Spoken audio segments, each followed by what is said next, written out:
चलिए दोस्तों, तो हम थे सीख रहे थे कि किस तरीके से फाइनेंशियल स्टेटमेंट एनालिसिस किया जाता है। इसके प्रीवियस लेक्चर में हमने फाइनेंशियल स्टेटमेंट एनालिसिस मॉड्यूल शुरू किया था और उस मॉड्यूल में हमने चैप्टर नंबर 1 शुरू कर दिया था, राइट। उसमें दोस्तों मैंने सबसे पहले आपको सिखाया था कि फाइनेंशियल स्टेटमेंट्स का एनालिसिस आखिर क्यों करना पड़ता है, क्योंकि उसके बिना आप ये कभी जान ही नहीं पाओगे कि उस कंपनी में मुझे पैसा लगाना है या नहीं लगाना है, राइट। तो कंपनी का वैल्यूएशन करने के लिए, कंपनी का फेयर वैल्यू पता करने के लिए हमें क्या करना पड़ता है, फाइनेंशियल स्टेटमेंट का एनालिसिस। और हमने देखा था कि एनालिसिस करने की कुछ स्टेप्स होती हैं और वो बहुत ही जेनेरिक स्टेप्स हैं, राइट। क्या क्या स्टेप्स हैं? सबसे पहले आप अपना लक्ष्य गोल निर्धारित करोगे कि आप ये जो एनालिसिस करना चाह रहे हो इसका ऑब्जेक्टिव आखिर क्या है, राइट। क्या आप इक्विटी शेयर्स में इन्वेस्टमेंट करना चाहते हो या फिर आप डेट सिक्योरिटीज परचेज करना चाहते हो, राइट। इक्विटी में इन्वेस्टमेंट करना हर कोई समझता है, कंपनी के इक्विटी शेयर्स खरीदना। कंपनी को डेट भी तो हम देते हैं कई बार, जब कंपनी अपने बॉन्ड्स इश्यू करती है तो जनता ही तो पैसा देती है और बॉन्ड सब्सक्राइब करती है, राइट।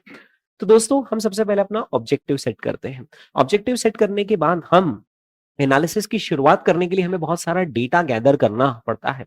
डेटा गैदर करने के बाद जो डेटा होता है वो रॉ फॉर्म में होता है। हमें डेटा को क्या करना पड़ता है, प्रोसेस।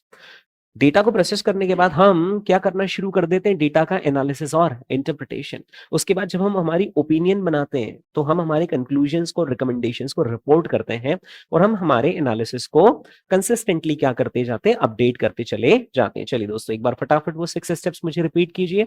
सबसे पहली स्टेप क्या थी, state the objective in the context.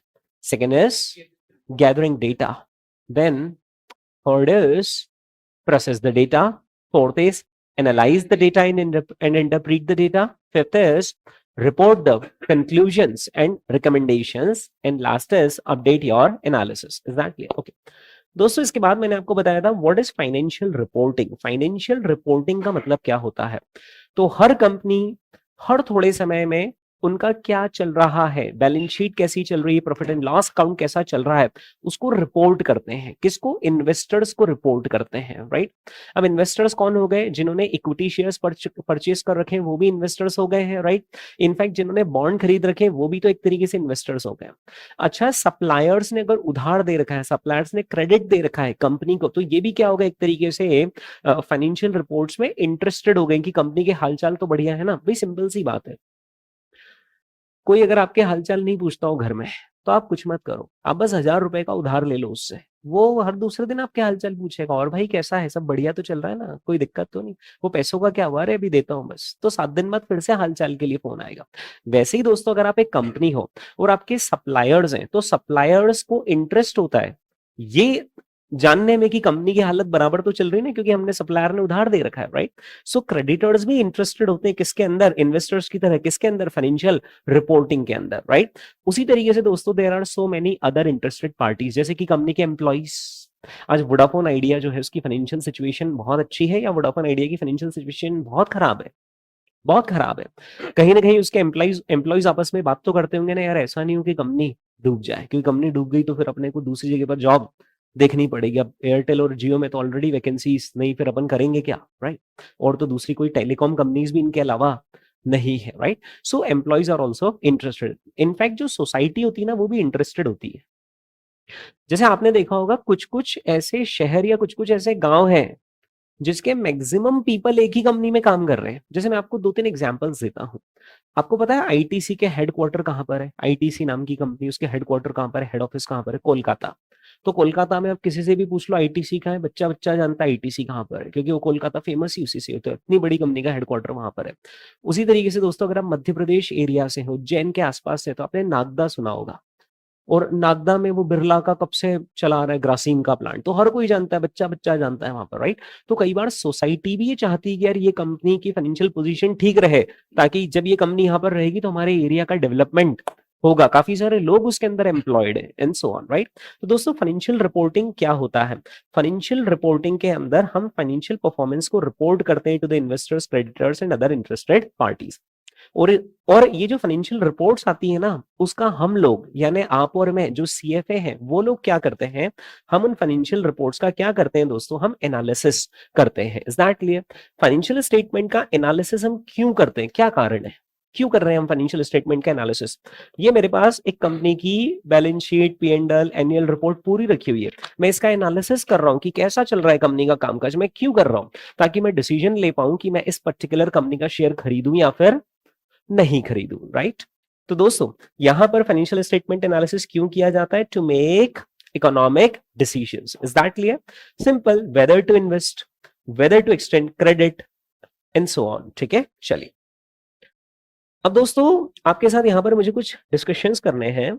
जैसे कि मैं यहां पर चलता हूं, मैं बीएसई इंडिया की वेबसाइट पर चलता हूं और बीएसई इंडिया में मैं एक पर्टिकुलर कंपनी का यहां पर आपके सामने एग्जांपल लूंगा। ठीक है, जैसे फॉर एग्जांपल एक कंपनी ल्यूपिन, आपने नाम तो सुना ही होगा, है ना?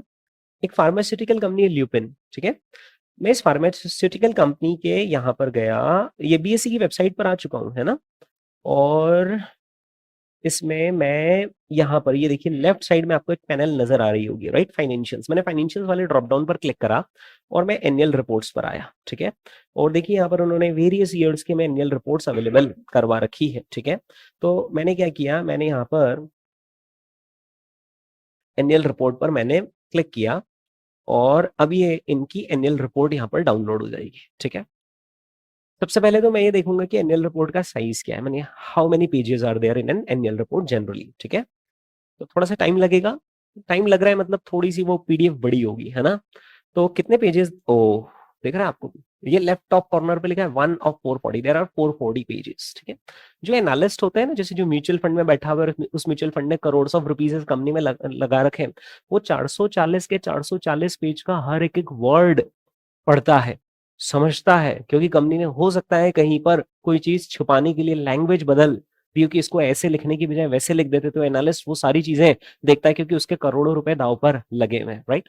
तो उसमें जो 440 पेजेस की एनुअल रिपोर्ट है ना, इसके अंदर थोड़ा सा आप देखिए, ये तो खैर वो इंट्रोडक्शन जैसा लिखा हुआ है ना, सबमिट कर दे। ये जो एनुअल रिपोर्ट है ना सबमिट की जाती है इंडिया में। एनुअल रिपोर्ट किसको सबमिट की जाती है? एनएससी को और बीएससी को, है ना? मैं थोड़ा सा इंडिया का रेफरेंस क्यों ले रहा हूं दोस्तों, क्योंकि आप इंडिया को कनेक्ट कर पाओगे। अभी मैं सीधे अमेरिका की कंपनी बोल दूंगा तो आप ऐसे हो जाओगे एकदम सर फॉरेन ले गए, राइट? तो थोड़ा आपको डोमेस्टिक टूर करवाया जा रहा है यहाँ पर, राइट? फिर इसके बाद यहाँ पर ये देखिए एक नोटिस दिया जा रहा है, notice of the annual general meeting. क्या आप समझते हैं एनुअल जनरल मीटिंग क्या होता है? दोस्तों मान लो मैं कंपनी चला रहा हूँ, तो सारे पैसे मेरे लगे हुए या पब्लिक के भी पैसे लगे हुए? पब्लिक के भी पैसे लगे हुए।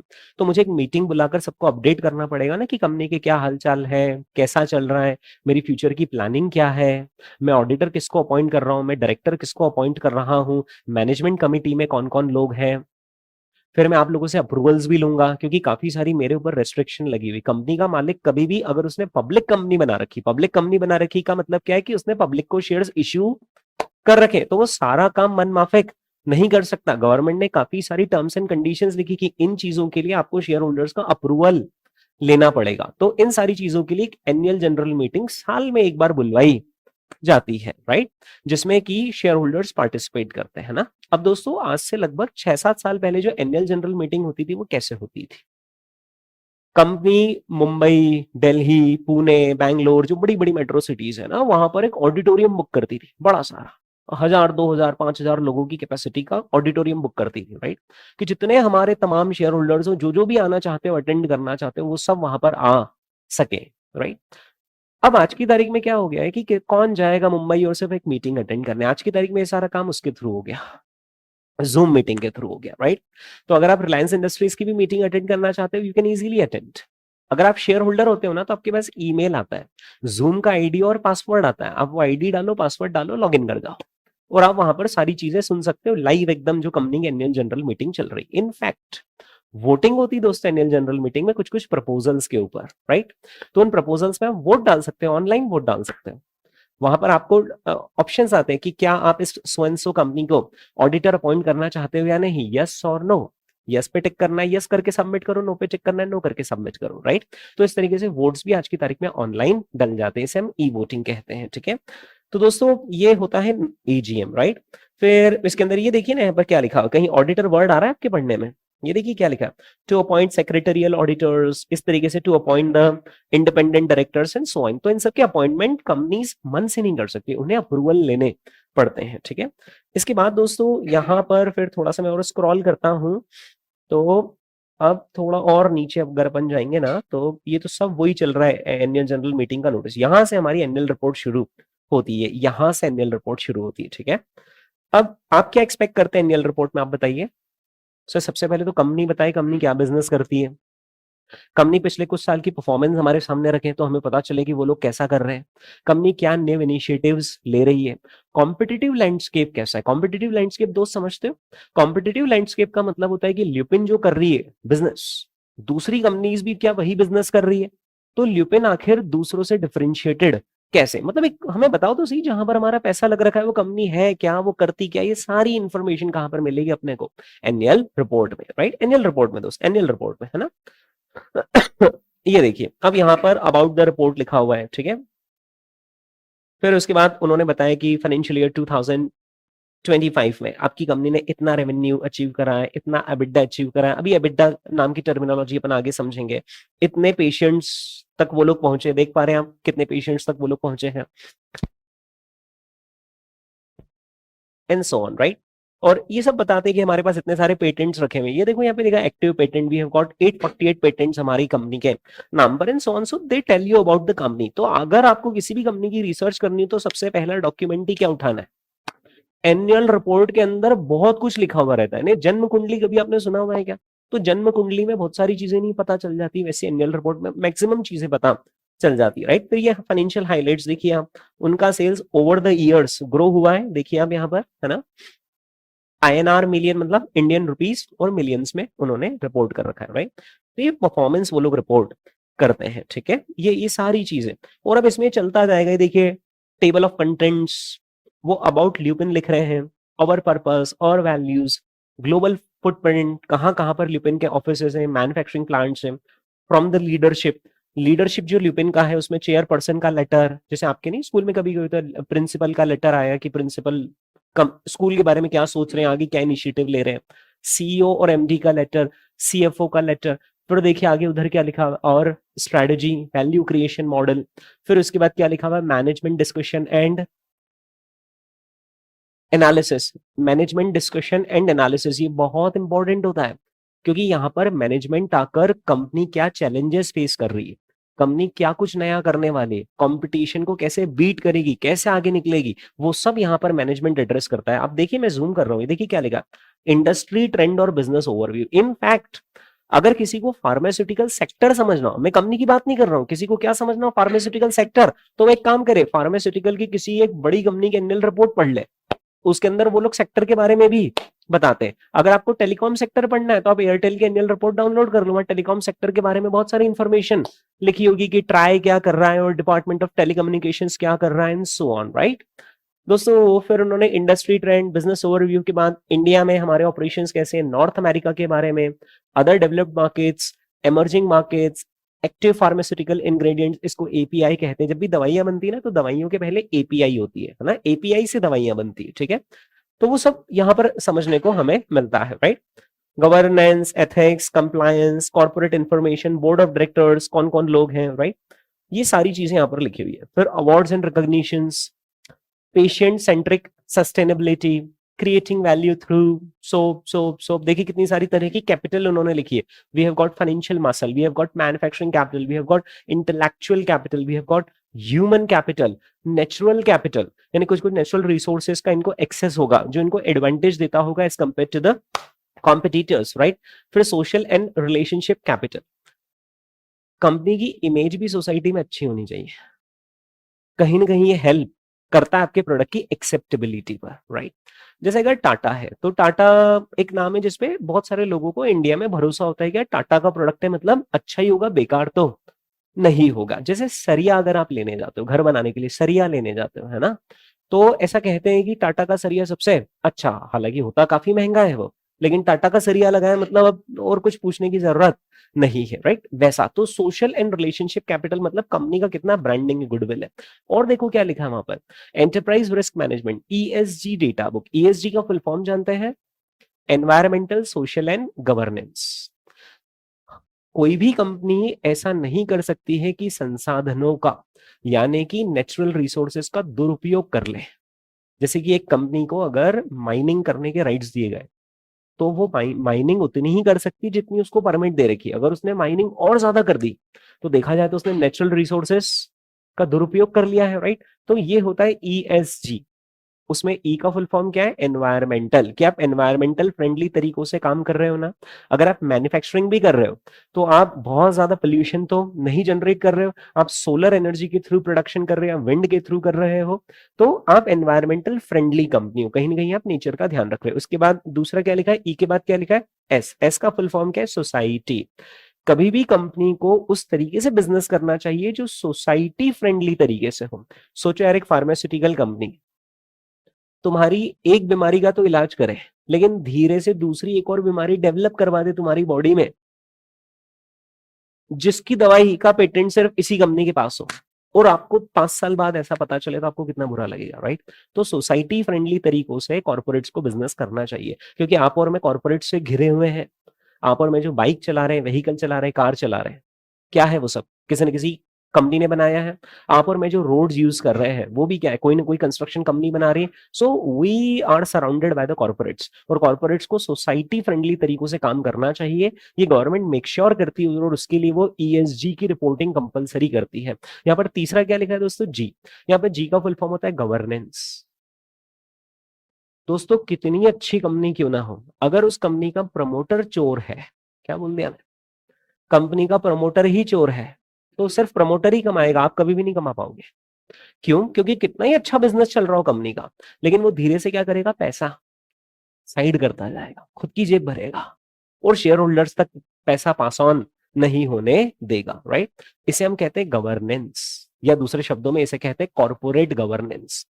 नियत कि जो प्रमोटर है उसकी नियत कैसी, वो कहां पता चलता है? कॉर्पोरेट गवर्नेंस में पता चलता है, राइट। वैसे ये आगे जाकर एक चैप्टर है दोस्तों अपने सिलेबस में, ईएसजी नाम का एक चैप्टर ही है, राइट। तो मैं आपको ज्यादा डिटेल में बताऊंगा, क्योंकि आपने किसी कंपनी में पैसा लगाया ये देख करके यार कंपनी तो बहुत अच्छी, इसको खूब कॉन्ट्रैक्ट मिलेंगे, और सही में कंपनी को कॉन्ट्रैक्ट भी मिले, लेकिन कॉन्ट्रैक्ट जो मिले उस प्रमोटर ने क्या करा? साइड में पैसा निकालता गया और कंपनी में बता दिया कि बहुत सारा खर्चा हो गया। खर्चा नहीं हुआ, वो खर्चे के नाम से अपने रिलेटिव को उसने पेमेंट कर दिया कि मैंने इनसे क्रेन मंगवाई थी, 10 क्रेन मंगवाई थी, मैंने इनको 40 लाख 40 लाख रुपीस का पेमेंट करा, इनकी 10 क्रेन आई थी। अब आप तो देखने नहीं गए कि क्रेन गई या नहीं गई, पर 40 लाख का पेमेंट उसने अपने रिलेटिव के नाम पर ट्रांसफर कर दिया, ये बोलकर कि मैंने इनसे कंस्ट्रक्शन साइट के लिए क्रेन मंगवाई थी। बताइए, कभी पता चलेगा क्या किसी को? नहीं। और 40 लाख रुपए कंपनी से बाहर हो गए एक्सपेंसेस के नाम पर, प्रॉफिट हो गया कम, और 40 लाख चले गए प्रमोटर के रिलेटिव की जेब में, और वो रिलेटिव की जेब में गया मतलब घूम फिर कर प्रमोटर का भी उसमें साठ गांठ है, राइट। इसे हम कहते हैं गवर्नेंस। इसलिए ऐसा कहते हैं कि अल्टीमेटली उन्हीं लोगों के साथ आप धंधा करो, बिजनेस करो, जो एथिकल हो, क्योंकि अगर कोई अनएथिकल है तो कभी ना कभी वो आपको चूना लगाकर चला जाएगा, और ऐसा ही शेयर के इन्वेस्टमेंट के केस में भी होता है दोस्तों। और क्या लिखा है यहाँ पर? इंडिपेंडेंट अश्योरेंस स्टेटमेंट्स, या अश्योरेंस स्टेटमेंट्स, यानी कि आप इसका मीनिंग समझ पा रहे होंगे, यहाँ पर अश्योरेंस दी जाती है टू द इन्वेस्टमेंट कम्युनिटी की, हाँ हम ये सही कर रहे हैं, हम हाँ ये सारी चीजें सही कर रहे हैं। वो क्या क्या चीज सही कर रहे हैं भी डिटेल में देखेंगे। उसके बाद क्या लिखा है दोस्तों? स्टैट्यूटरी रिपोर्ट्स, जिसमें बोर्ड ऑफ डायरेक्टर्स की रिपोर्ट आ रही है, कॉर्पोरेट गवर्नेंस रिपोर्ट आ रही है, बीआरएसआर रिपोर्ट आ रही है, राइट। फिर इसके बाद जहां पर आपको सबसे ज्यादा दिलचस्पी है वो क्या है? Financial statements.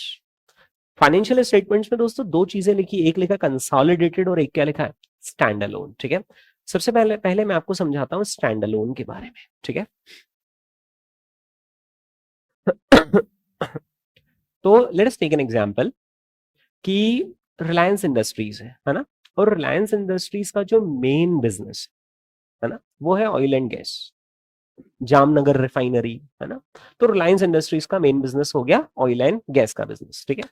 लेकिन रिलायंस ने 2016 में क्या करा? उन्होंने बोला एक काम करो, जियो इन्फोकॉम शुरू कर दो, रिलायंस जियो, जियो की जो सिम आती है वो शुरू कर दो, राइट।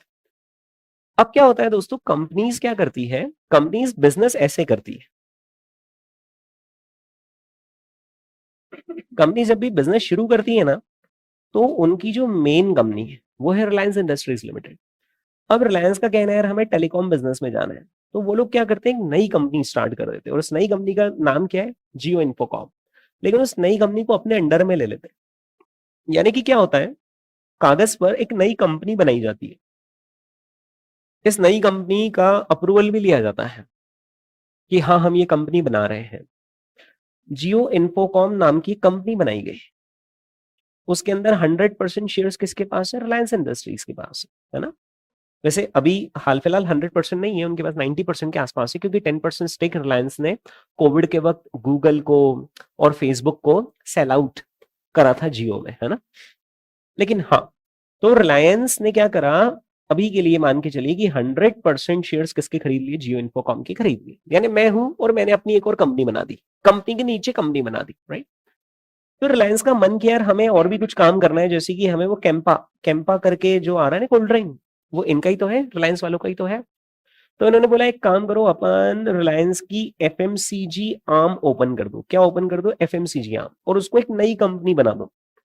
तो क्या होता है, अपने इंडिया में एक होती है मेन कंपनी, ठीक है, और ये जो सब नीचे कंपनीज होती है ना, जिसमें इस मेन कंपनी की शेयर होल्डिंग होती है, इन सभी कंपनीज को हम कहते हैं सब्सिडियरी कंपनीज। क्या कहते हैं? Subsidiary companies, right. आपको पता है रिलायंस की कितनी सब्सिडियरीज है? लगभग 400 सब्सिडियरीज के आसपास। रिलायंस की कितनी? लगभग 400 सब्सिडियरीज के आसपास है। There are 400 subsidiaries. Ambani ji को नाम भी याद नहीं रहते कि उन 400 सब्सिडियरी के नाम क्या है, पर ऐसा लंबा कारोबार फैला हुआ है, 400 सब्सिडियरी है, धंधे ही कितने सारे। तो दोस्तों ये जितनी भी सारी सब्सिडरीज होती है ना, हम्म, जब इस पूरी परफॉर्मेंस को, जितना है मैंने यहाँ पर ब्रैकेट बनाया हुआ है ना, ये पूरा मैंने हाइलाइटर से कर दिया, जब मैं इस कंप्लीट परफॉर्मेंस को रिपोर्ट करूंगा तो इसको कहते हैं कंसोलिडेटेड फाइनेंशियल स्टेटमेंट्स। क्या कहते हैं इसको? कंसोलिडेटेड। कंसोलिडेटेड आओ, आओ सारी सब्सिडरी आओ, तुम भी आ जाओ, तुम भी आ जाओ, हम सब मिलकर, हम एक परिवार, अपनी फैमिली गैदरिंग होती है सबका, आखिरी में ऐसा बड़ा सारा फोटो खींचते हैं, 25 26 50 60 लोग हो जाते हैं, फैमिली गैदरिंग, हम सब एक है, ऐसा करके, right. This is called as consolidated financial statements, ठीक है। प्रोग्राम खत्म हो गया, सारे रिलेटिव्स अपने अपने घर चल गए, फिर अपन 4 लोग बचे घर के, अपन ने अपना फोटो ले लिया, इसको कहते हैं स्टैंड अलोन, ठीक है। तो अगर सिर्फ रिलायंस इंडस्ट्रीज जो मेन काम कर रही, वो रिलायंस इंडस्ट्रीज मेन काम क्या कर रही? ऑयल एंड गैस, सिर्फ उसके फाइनेंशियल स्टेटमेंट्स देखेंगे तो उसको क्या बोलेंगे? Stand alone. लेकिन जब इन सब की भी परफॉर्मेंस को इसके अंदर मर्ज कर दिया जाएगा, that would be termed as consolidated financial statements. Is that clear? Okay दोस्तों, ये होते हैं कंसोलिडेटेड और standalone financial statements, right. अब आप देखिए वो कौन से पेज से शुरू हो रहे हैं फाइनेंशियल स्टेटमेंट्स? पेज नंबर 241 से, और कहां तक जा रहे हैं? 408 तक, यानी 150 पेज के क्या है उसके अंदर? Financial statements. क्या 150 पेज तक सिर्फ balance sheet, P&L, cash flow होगा? तो 4 पेज में खत्म हो गए होंगे, 4 पेज में खत्म हो गए होंगे। Notes to accounts, footnotes कहते हैं जिसे, राइट। मतलब उसके अंदर एक एक डिटेल लिखी हुई होती है कि बैलेंस शीट में अगर ये पर्टिकुलर आइटम है तो उसके कंपोनेंट्स क्या है। उसके अंदर अकाउंटिंग ट्रीटमेंट लिखे होते हैं कि हमने इस पर्टिकुलर चीज का अकाउंटिंग ट्रीटमेंट आखिर क्या किया है, राइट। तो मैं एक काम करता हूं, आपको पेज नंबर 241 के आसपास लिए चलता हूं, ठीक है। अब 241 थोड़ा सा मुश्किल हो जाएगा यहाँ पर ऑनलाइन ट्रेवल करना। तो ये आ गए हैं यहाँ पर, अपन आ गए, लगभग पहुंच गए दोस्तों, लगभग पहुंच गए। पेज 241 है क्या ये? देखना। ओ, अभी तो 219 तक पहुंचे। आ गए पेज नंबर 241 पर। ओ ये आ गए, देखिए यहां से शुरू हो रहे हैं दोस्तों उनके financial statements, right. Financial statement में सबसे पहले आपको क्या नजर आ रहा है? ऑडिटर की रिपोर्ट, जिसके अंदर आप यहाँ पर एक चीज, एक वर्ड पढ़िए, ओपिनियन। ऑडिटर अपनी ओपिनियन व्यक्त करता है, अपनी राय व्यक्त करता है कि ये जो कंपनी ने फाइनेंशियल स्टेटमेंट्स बनाए हैं वो कितने सही या कितने गलत है, राइट। अभी ऑडिटर लोग कौन होते हैं वो भी दोस्तों अपन आगे जाकर डिस्कस करेंगे, ठीक है।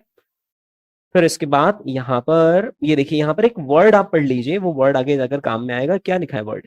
की ऑडिट मैटर्स, यानी कौन कौन से ऑडिट करते वक्त ऐसे मैटर्स थे जो कि हमें पता चले हैं और जो हमें लगता है कि आप लोगों को जानना जरूरी है, राइट। ये होते हैं की ऑडिट मैटर्स। अभी सब डिस्कस करेंगे दोस्तों, ऑडिट क्या होता है और की ऑडिट मैटर क्या होते हैं और ओपिनियन क्या होती है ना। ये मैं आपका बेस बिल्डिंग बना रहा हूँ कि जो भी हम पढ़ रहे हैं वो सब असली जिंदगी में एनुअल रिपोर्ट के अंदर हो रहा है। फिर उसके बाद ये तो ऑडिट रिपोर्ट हो गई है ना। फिर उसके बाद ये ऑडिट रिपोर्ट में एनेक्जर लगे हुए हैं, यानी वही सप्लीमेंट्री शेड्यूल। यहां से शुरू हो रहा है दोस्तों, ये क्या दिया हुआ है? Balance sheet, right. फिर बैलेंस शीट के बाद यहां पर दिए हुए हैं प्रॉफिट एंड लॉस। अच्छा, बैलेंस शीट दोनों को साइन करनी पड़ती है? जो बोर्ड ऑफ डायरेक्टर्स होते हैं ना, उनको भी साइन करनी पड़ती है बैलेंस शीट, और ये जो ऑडिटर्स होते हैं ना, ऑडिटर्स को भी साइन करनी पड़ती है बैलेंस शीट, राइट। जैसे अगर हम इंडिया में, तो ऑडिटर्स कौन होते हैं? जो चार्टर्ड अकाउंटेंट्स लोग होते हैं, they are the auditors, right, they audit the balance sheet, है ना। फिर ये देखिए यहाँ पर पी एंड एल अकाउंट दे रखा है ना। फिर इसके बाद ये यहाँ पर एक स्टेटमेंट है, आगे देखेंगे इसको, और ये है आपका कैश फ्लो स्टेटमेंट, जो आपने 11th 12th में कभी पढ़ा होगा, ये है ना। इस हमारे जाना पहचाना हुआ दिख रहा है, cash flow from operating activities, cash flow from financing activities and cash flow from investing activities, right. और ये देखिए यहाँ से शुरू हो गए क्या, notes, forming part of the financial statement. So notes form part of the financial statement, और यहाँ पे सब समझाया हुआ रहता है कि हमने कौन कौन सी मेथड फॉलो करी है। जैसे अगर आपका 11th 12th का सबका कॉमर्स का बैकग्राउंड है ना, तो आपको पता होगा एक होता है कैश अकाउंटिंग सिस्टम और एक होता है अक्रूवल वाला अकाउंटिंग सिस्टम। सब लिखना पड़ता है कि हमने कैश नहीं, हमने अक्रूवल वाला अकाउंटिंग सिस्टम फॉलो करा है, राइट। आपने बाय चांस कभी ध्यान दिया होगा तो there is something called as revenue recognition, कि मैं रेवेन्यू कब रिकॉग्नाइज करूंगा। मतलब मैंने अगर गुड्स बेचे हैं तो मैं कब मान लूंगा कि हाँ माल बिक गया है। क्योंकि क्या है, जब आप एक्सपोर्ट करते हो तो क्या आपने मुंबई पोर्ट पर ले जाकर छोड़ दिया गुड्स को, टाटा बाय बाय बोल दिया, माल बिक गया, या वो अमेरिका तक जाना चाहिए, जिसमें अगेन अनदर 30 days लगेंगे। अमेरिका में कस्टमर उसको चेक करेगा और फिर बोलेगा ओके डिलीवरी एक्सेप्टेड, तब आप मानोगे। फर्क पड़ता है ना, because it takes 1 month for goods to reach to America from India, right. तो आप कब उसको सेल रिकॉग्नाइज करोगे? तो ये सारी चीजें कहां पर पता चलेगी आपको? ये यहां पर पता चलेगी, नोट्स टू अकाउंट्स में, ठीक है। ये देखिए यहाँ पर दोस्तों एक और चीज देखिए क्या लिखा हुआ है, अकाउंटिंग पॉलिसीज, कि हमारी अकाउंटिंग पॉलिसीज क्या है, हम किन सिद्धांतों के ऊपर अकाउंटिंग करते हैं, राइट। बेसिस ऑफ प्रिपरेशन लिखा हुआ है। अच्छा यहाँ पर एक खास चीज आप देखिए, एक वर्ड लिखा है, this financial statements of the group have been prepared and presented in all material aspects in accordance with. ये देखिए क्या लिखा हुआ है, इन अकॉर्डेंस विथ क्या लिखा हुआ है, इंडियन अकाउंटिंग स्टैंडर्ड्स, है ना। इसके बारे में आज अपन मेजर चर्चा करने वाले हैं। इंडिया ने अकाउंटिंग स्टैंडर्ड्स बना रखे हैं कि वो कंपनीज जो सब लिस्टेड है उनको इन इन सिद्धांतों पर ही अकाउंटिंग करनी पड़ेगी। नहीं तो कोई बोलेगा कि मैं तो इस तरीके से अकाउंटिंग करूंगा, मेरी मर्जी, मैं डेबिट को क्रेडिट करूं, मैं क्रेडिट को डेबिट करूं, मेरी मर्जी। पर क्या ऐसा चलेगा? नहीं। तो एक स्टैंडर्ड होना चाहिए, और वो स्टैंडर्ड कहां पर लिखे हुए सारे, इंडियन अकाउंटिंग स्टैंडर्ड। उसको शॉर्टकट में बोलते हैं इंड एएस। क्या बोलते हैं उसको? इंड एएस, यानी इंडियन अकाउंटिंग स्टैंडर्ड्स, राइट। नाम से ही आप लोग समझ गए दोस्तों, इन अकाउंटिंग स्टैंडर्ड्स की एप्लीकेबिलिटी सिर्फ और सिर्फ इंडिया में ऑपरेट कर रही कंपनीज के ऊपर है। अमेरिका में गूगल इससे बाउंड नहीं है। लेकिन क्या गूगल अनबाउंडेड होगा, या गूगल वालों को अमेरिका वालों ने घेर रखा होगा? अमेरिका वालों ने घेर रखा होगा, अमेरिका वालों ने अपने अकाउंटिंग स्टैंडर्ड्स बना रखे होंगे, यूरोप वालों ने अपने अकाउंटिंग स्टैंडर्ड्स बना रखे होंगे। अच्छा, दुनिया भर में अकाउंटिंग स्टैंडर्ड्स एक जैसे होंगे, या वो कंट्री टू कंट्री कुछ हद तक डिफर करते होंगे? क्योंकि हर, है ना, क्योंकि हर कंट्री की जो बिजनेस प्रैक्टिसेस होती है वो अलग अलग हो सकती है। आपने भी तो देखा होगा, मतलब भारत तो यूं ही इतना बड़ा देश है, हमारे में गुजरात में धंधा थोड़े अलग तरीके से होता है, महाराष्ट्र में थोड़ा अलग तरीके से, साउथ में थोड़ा सा अलग तरीके से, ईस्टर्न पार्ट ऑफ इंडिया में चल जाओगे तो कुछ अलग तरीके से होता है। तो फिर दुनिया में तो बिजनेस प्रैक्टिसेस बहुत सारी होती है, राइट। तो अलग अलग बिजनेस प्रैक्टिसेस को देखते हुए अकाउंटिंग स्टैंडर्ड्स डिजाइन किए जाते हैं कि हम इस तरीके से अकाउंटिंग करेंगे, ठीक है। ये अकाउंटिंग स्टैंडर्ड अगर बाई चांस आपने नहीं पढ़ रखा है ना आज तक, तो भी कोई दिक्कत नहीं। आपने 11th 12th में अकाउंट्स तो पढ़ ही रखा है, वहां पर आपको जो सिखाया गया था ना, debit what comes in and credit what goes out, और ऐसा है ना, ये बहुत ही बेसिक लेवल है। यानी ये जब KG1 KG2 में ABCD सिखाते थे ना, ये वो है बस, debit what comes in credit what goes out, है ना। फिर ABCD पढ़ के रुक गए आप, या आपने बहुत सारी चीजें सीख ली थी इंग्लिश में, बहुत सारी चीजें सीख ली, वो जो जितनी सारी डेप्थ वाली चीजें वो सब पता है कहाँ लिखी? इंडेस में, इंडियन अकाउंटिंग स्टैंडर्ड में। यानी जब आप CA करते हो ना, तो CA में 100 नंबर का एक पेपर ही होता है जिसमें सारे अकाउंटिंग स्टैंडर्ड याद रखने पड़ते हैं, because chartered accountants are the people जिनको की अकाउंटिंग स्टैंडर्ड्स अप्लाई करने कंपनी के ऊपर, उनके फाइनेंशियल स्टेटमेंट्स फाइनलाइज करते वक्त। Is that clear? बट हाँ, बीइंग अ CFA हमें पता होना चाहिए कि ऐसी कोई चीज है जिसको कंपनीज को फॉलो करना पड़ता है, राइट। ओके दोस्तों, तो ये सारी चीजें मैं आपको दिखाना चाह रहा था कि मतलब एनुअल रिपोर्ट के अंदर कितनी सारी चीजें होती है। मतलब उन्होंने सब कुछ लिखा हुआ है कि हम किस तरीके से, ये देखिए क्या लिखा है, ऑन अक्रूवल बेसिस लिखा हुआ है, and on accrual basis except for, यानी उन्होंने हर जगह अक्रूवल बेसिस फॉलो करा है, या कहीं कहीं पर नहीं भी करा है। एक्सेप्ट फॉर वर्ड लिखा है ना कि कहीं कहीं पर हमने नहीं भी करा है। तो जब आप वो एनालिसिस करोगे दोस्तों, वो बस टेलीस्कोप मेरे पास होना चाहिए था। जब आप एनालिसिस करोगे फाइनेंशियल स्टेटमेंट का, तो आपको ये सब पता होना चाहिए कि एक कंपनी ने अकाउंटिंग स्टैंडर्ड्स ये वाले फॉलो करे, अपने फाइनेंशियल स्टेटमेंट इस तरीके से बनाए, अपने फाइनेंशियल स्टेटमेंट इस तरीके से प्रिपेयर करें, और दूसरी कंपनी ने अलग तरीके से प्रिपेयर करे। तो हमें लग रहा है ये कंपनी तो अच्छा कर रही, पर वो अच्छा नहीं कर रही, उसने अकाउंटिंग पॉलिसीज ऐसी चूज कर ली है कि उसकी परफॉर्मेंस अच्छी दिख रही है, राइट। तो ये एनालिस्ट की पारखी नजरें यहां पर काम में आती है, ठीक है। चलिए दोस्तों, तो अपन एक काम करते हैं ना, अब अपन आते हैं जो हम पढ़ाई लिखाई यहां पर करने वाले थे उसके बारे में बात करते हैं। तो सबसे पहले दोस्तों, दुनिया में होती है स्टैंडर्ड सेटिंग बॉडीज। क्या बोल दिया मैंने? Standard setting bodies. वो जो जस्ट मैंने अभी आपको बताया ना, इंडियन अकाउंटिंग स्टैंडर्ड्स, आपको पता है वो डिजाइन कौन करता, बनाता कौन होगा? क्या मोदी सरकार बनाती होगी इंडियन अकाउंटिंग स्टैंडर्ड्स बैठकर?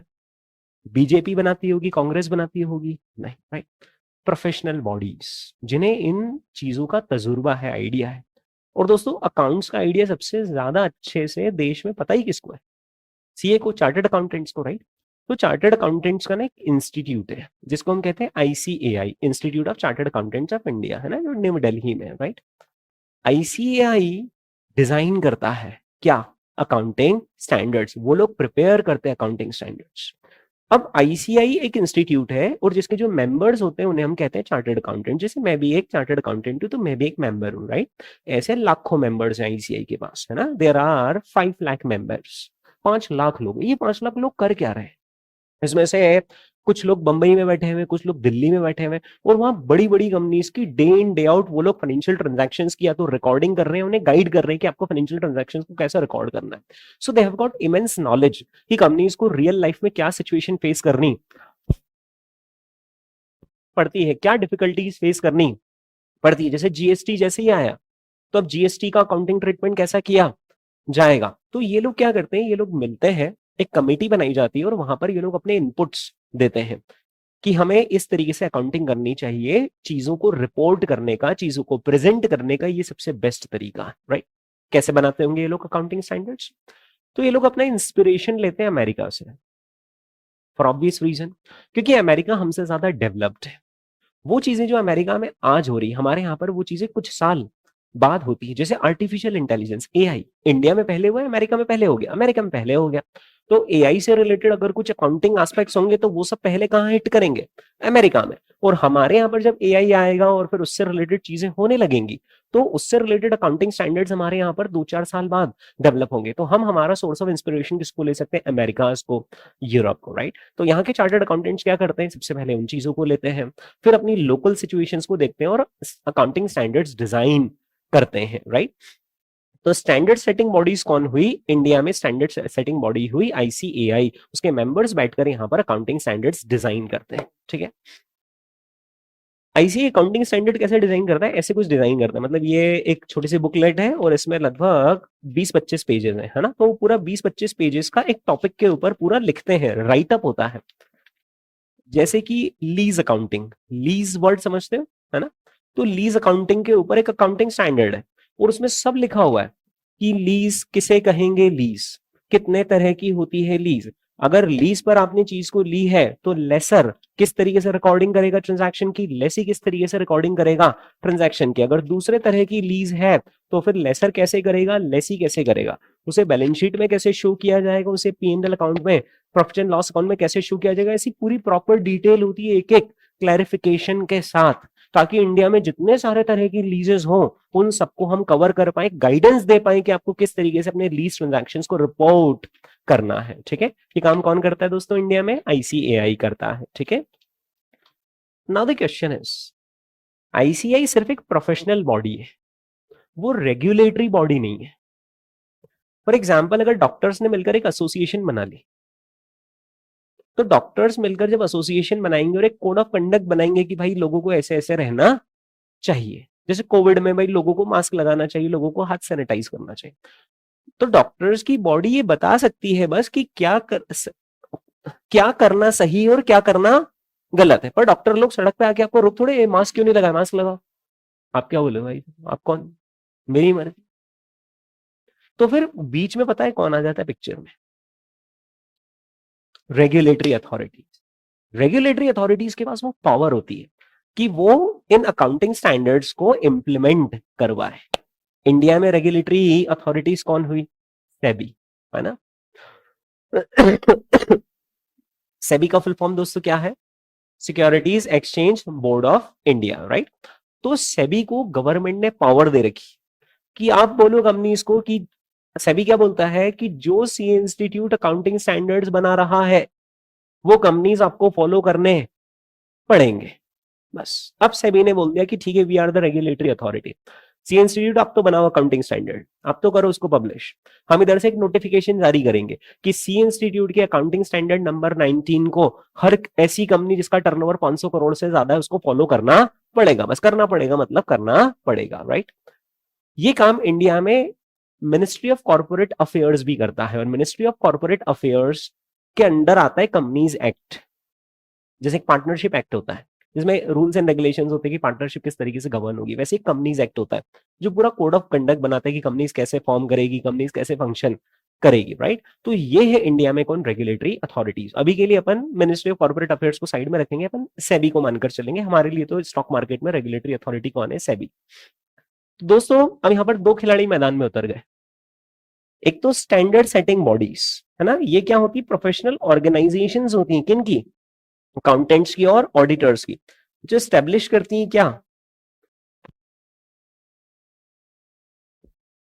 तबीयत सही नहीं, खराब थी दोस्तों। फाइनेंशियल रिपोर्टिंग स्टैंडर्ड्स, है ना। लेकिन रेगुलेटरी अथॉरिटीज क्या करती है? क्या वो फाइनेंशियल रिपोर्टिंग स्टैंडर्ड्स बनाती है या वो उनको लीगल अथॉरिटी मिली हुई है to enforce the compliance with the financial reporting standards?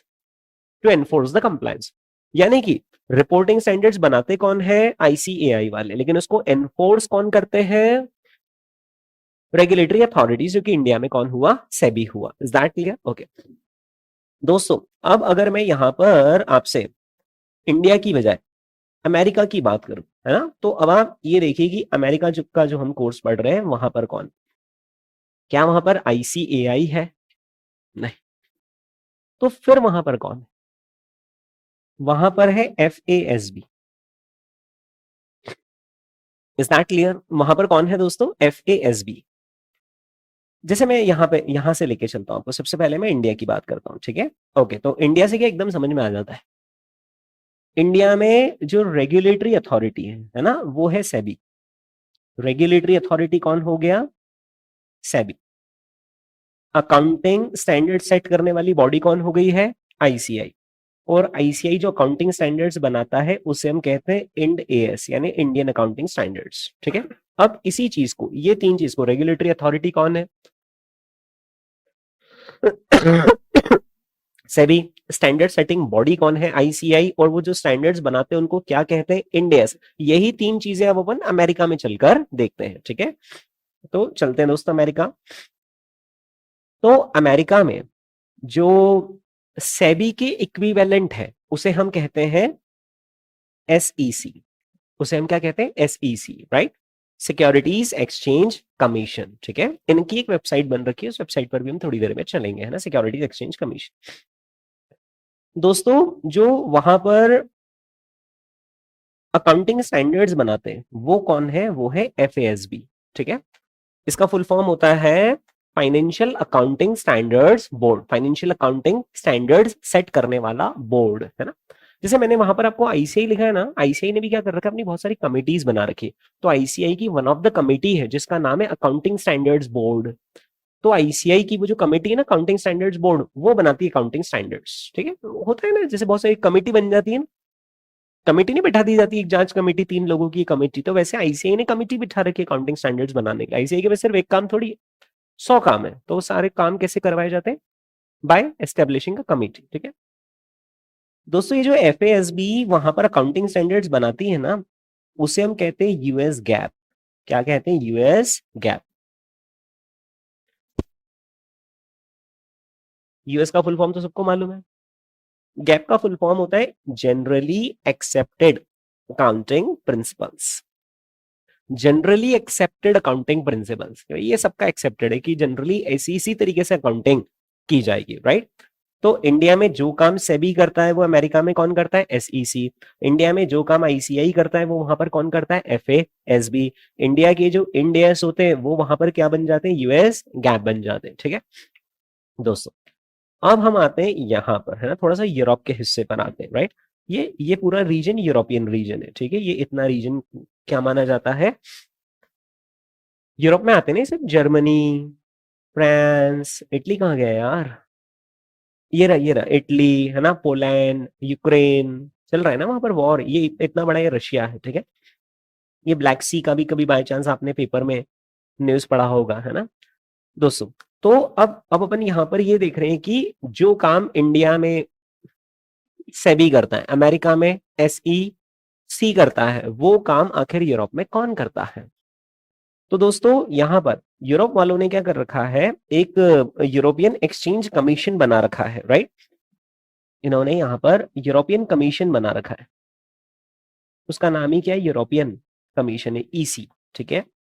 European commission वहां पर वो काम करता है जो काम यहाँ पर कौन कर रहा है, सेबी कर रहा है, या फिर उधर कौन कर रहा है, एसईसी, ठीक है। अब यूरोप एक कंट्री है, देयर आर मैनी कंट्रीज, लेकिन आपको पता होगा इन सभी कंट्रीज ने अपनी करेंसी एक कर ली है, और इन सबकी करेंसी क्या है, यूरोस, ठीक है। तो इन सब लोगों ने क्या कर रखा है, अपने फाइनेंशियल मार्केट्स को इंटीग्रेट कर सके यानी आपस में जोड़ सके। तो उसके लिए वहां पर उन्होंने यूरोपियन कमीशन को बना रखा है, और यूरोपियन कमीशन क्या करता है, इन सभी के फाइनेंशियल मार्केट्स को इंटीग्रेटेड मैनर में चलाता है। यानी कि ऐसा ना हो कि जर्मनी कुछ अलग पॉलिसी फॉलो कर रहा है और फ्रांस कुछ अलग पॉलिसी फॉलो कर रहा है। भाई गुजरात में अलग नियम लगेंगे और महाराष्ट्र में अलग नियम करेंगे तो इंसान धंधा कैसे करेगा। तो इसलिए वन नेशन वन टैक्स, ऐसा कुछ आपने सुना होगा ना, वन नेशन वन टैक्स, ऐसा कुछ, राइट। जैसे जीएसटी जो लाया गया वो इसी तो सोच पर लाया गया। जीएसटी के पहले आपको पता है या नहीं, महाराष्ट्र वेट होता था, और महाराष्ट्र में वेट टैक्स के रूल अलग चलते थे, मध्य प्रदेश में अलग चलते थे, गुजरात में अलग। तो जो व्यापारी है वो यही परेशान हो जाते थे, गुजरात का अलग नियम, महाराष्ट्र का अलग नियम है। तो वो कंपनीज जो कि 28 प्रदेशों में जाकर अपना व्यापार कर रही है, उसको 28 चार्टर्ड अकाउंटेंट्स रखने पड़ते थे, जिनको सबको अपने अपने लोकल नियम पता है। अब आज की तारीख में जीएसटी एक जैसा जाता है थ्रू आउट इंडिया, आपको कहीं पर भी धंधा करना हो नियम यही है, ठीक है। तो दोस्तों यहाँ पर अब अपन देखते हैं कि वो काम जो कि इंडिया में सेबी करता है ना, वो काम यहाँ पर कौन करता है। तो यहाँ पर इन्होंने क्या स्टेब्लिश कर रखा है, यूरोपियन कमीशन इन लोगों ने स्टेब्लिश कर रखा है, राइट। और वहां पर यूरोपियन कमीशन में जितनी सारे देश की जो फाइनेंशियल अथॉरिटीज हैं वो इकट्ठा होती है, और वो यहाँ पर ब्रेनस्टॉर्मिंग करती है कि अगर कुछ भी चेंज करना है तो उसको कैसे किया जाए ताकि वो अक्रॉस द कंट्री फॉलो किया जा सके। दोस्तों एक और कंट्री है यूके, ठीक है। यहां पर वही काम करता है आईएएसबी। कौन करता है, आईएएसबी। इनफैक्ट आईएएसबी जो है वो अकेले यूके में नहीं काम करता है, वो यूके और प्लस यूरोप में काम करता है ना। आईएएसबी का फुल फॉर्म होता है international accounting standards board, right. और ये जो इंटरनेशनल अकाउंटिंग स्टैंडर्ड्स बोर्ड है, ये जो अकाउंटिंग स्टैंडर्ड्स बनाता है उसे हम कहते हैं आईएफआरएस। इसका फुल फॉर्म होता है international financial reporting standards, international financial reporting standards, ठीक है।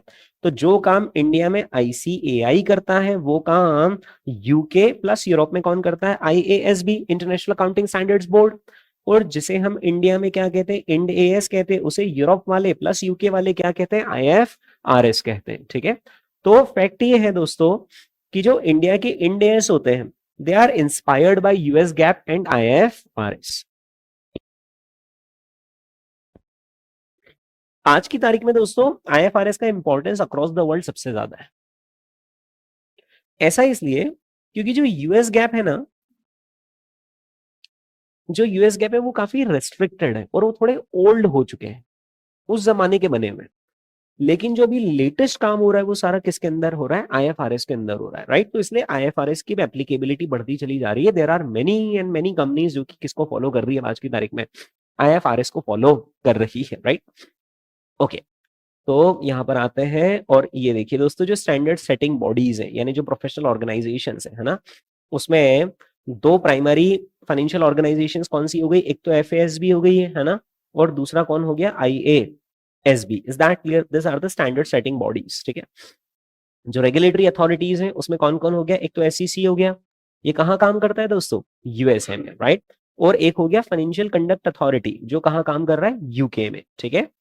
ऐसे हर कंट्री ने अपने अपने रेगुलेटरी अथॉरिटी सेटअप कर रखे हैं, ठीक है दोस्तों। एफएसबी क्या बनाता है? एफएसबी क्या बनाता है? एफएसबी बनाता है यूएस गैप, ठीक है, ओके। आईएएसबी क्या बनाता है?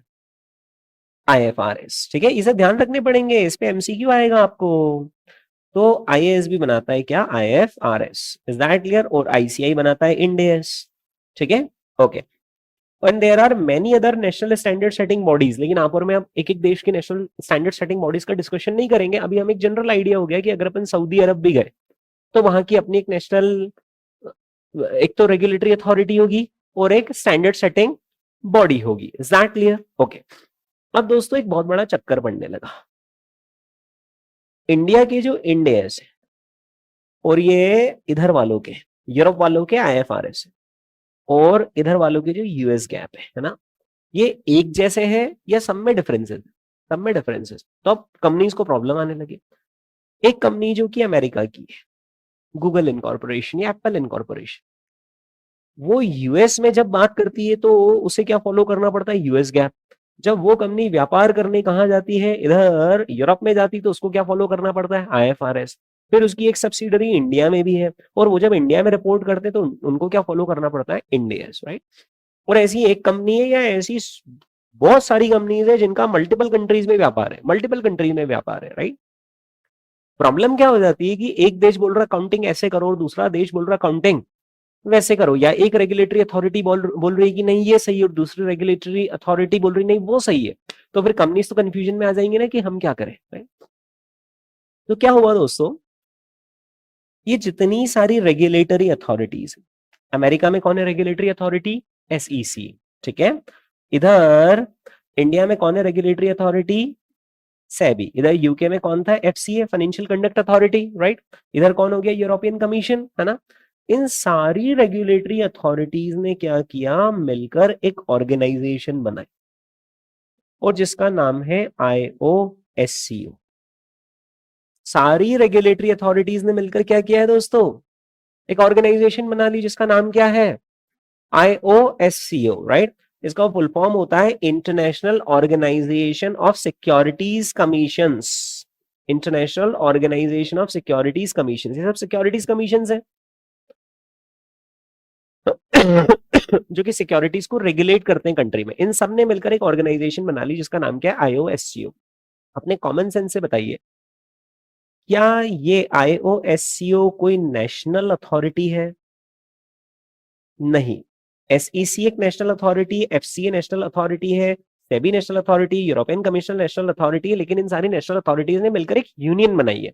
इसको अपन कह सकते हैं इनफॉर्मल यूनियन।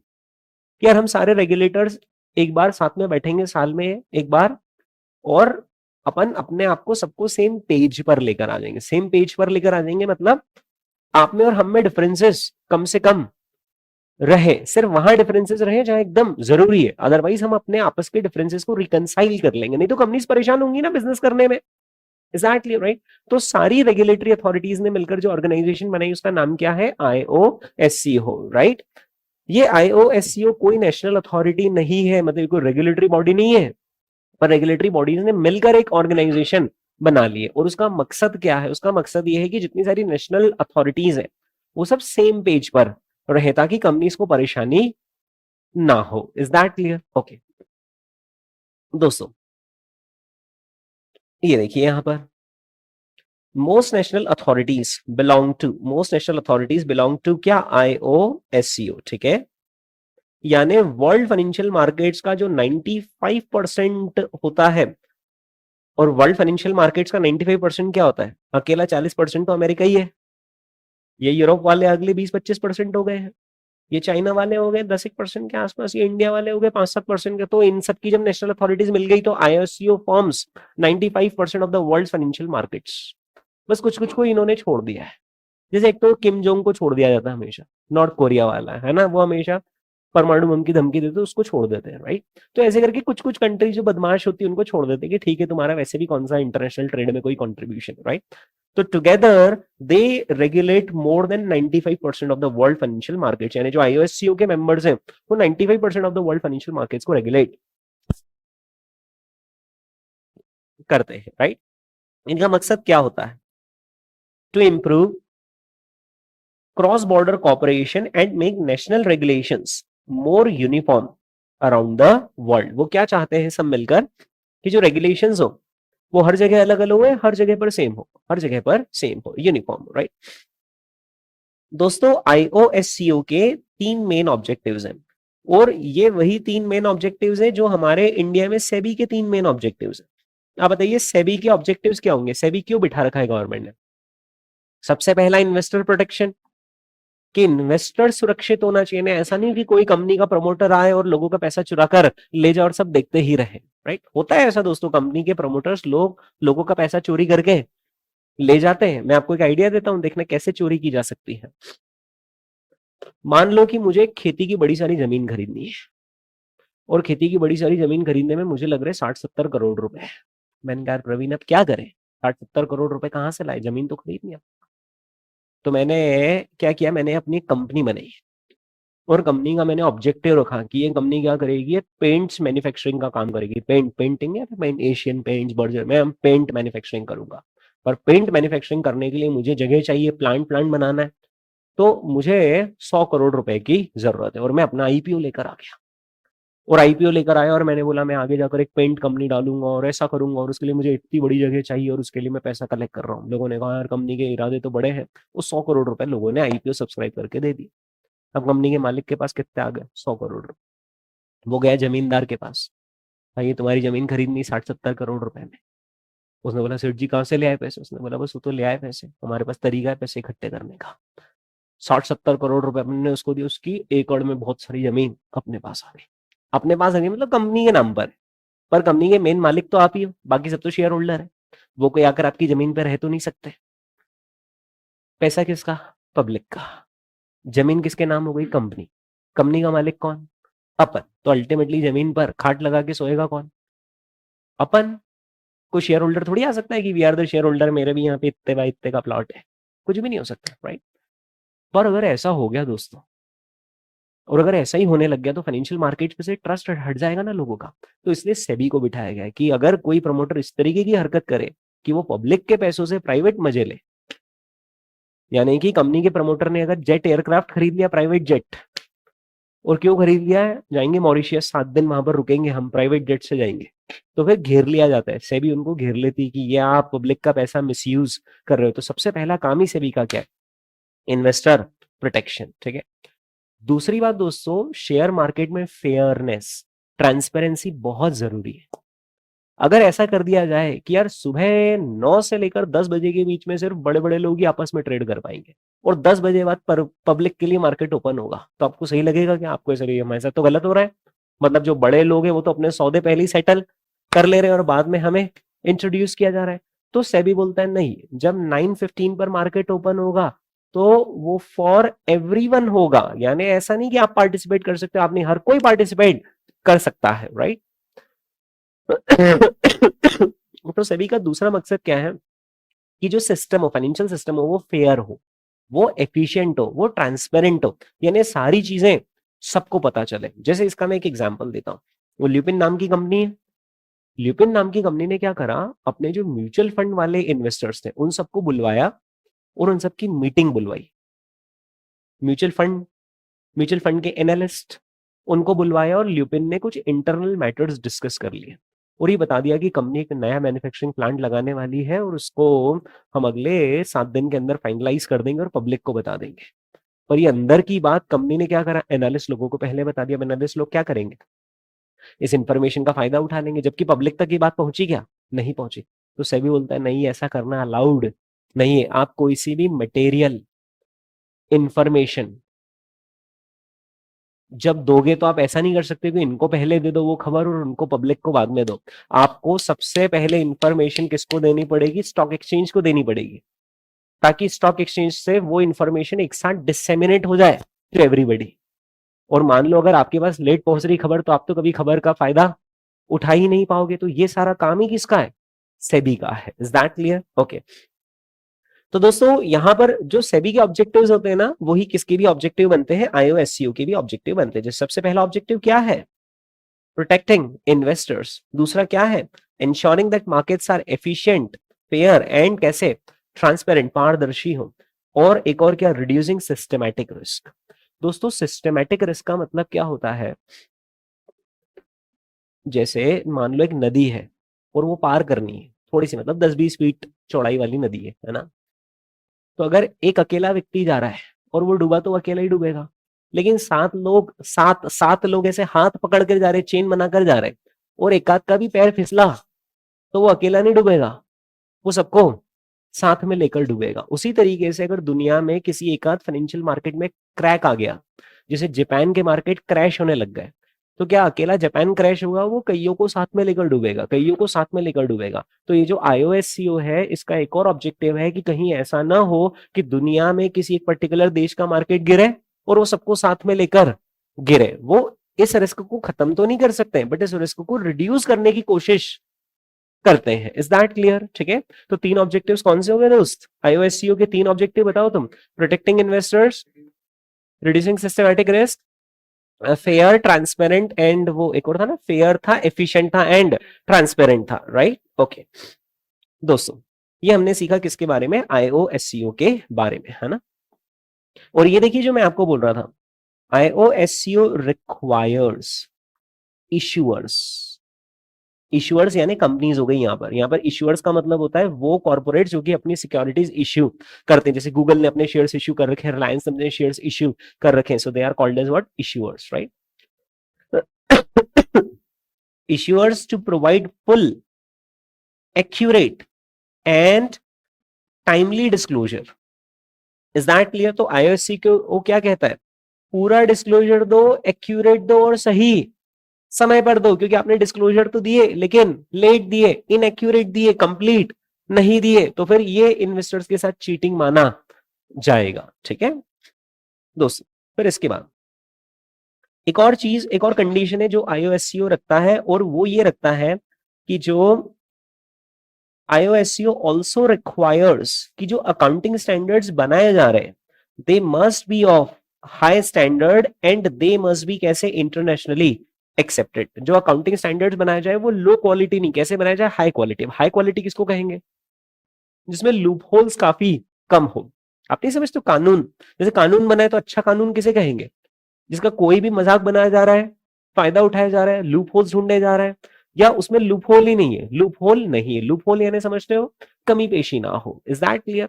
तो आईओएससीओ क्या कहता है कि जितनी भी नेशनल रेगुलेटरी अथॉरिटीज हैं, दे मस्ट मेक श्योर कि जो अकाउंटिंग स्टैंडर्ड्स बन रहे हैं, they must be of very high quality, high standard, और वो कैसे होने चाहिए, इंटरनेशनली एक्सेप्टेड होने चाहिए, मतलब हर कोई उसको मानता हो कि हाँ ये चीज तो ऐसे ही रिकॉर्ड की जाएगी। ठीक है, ओके।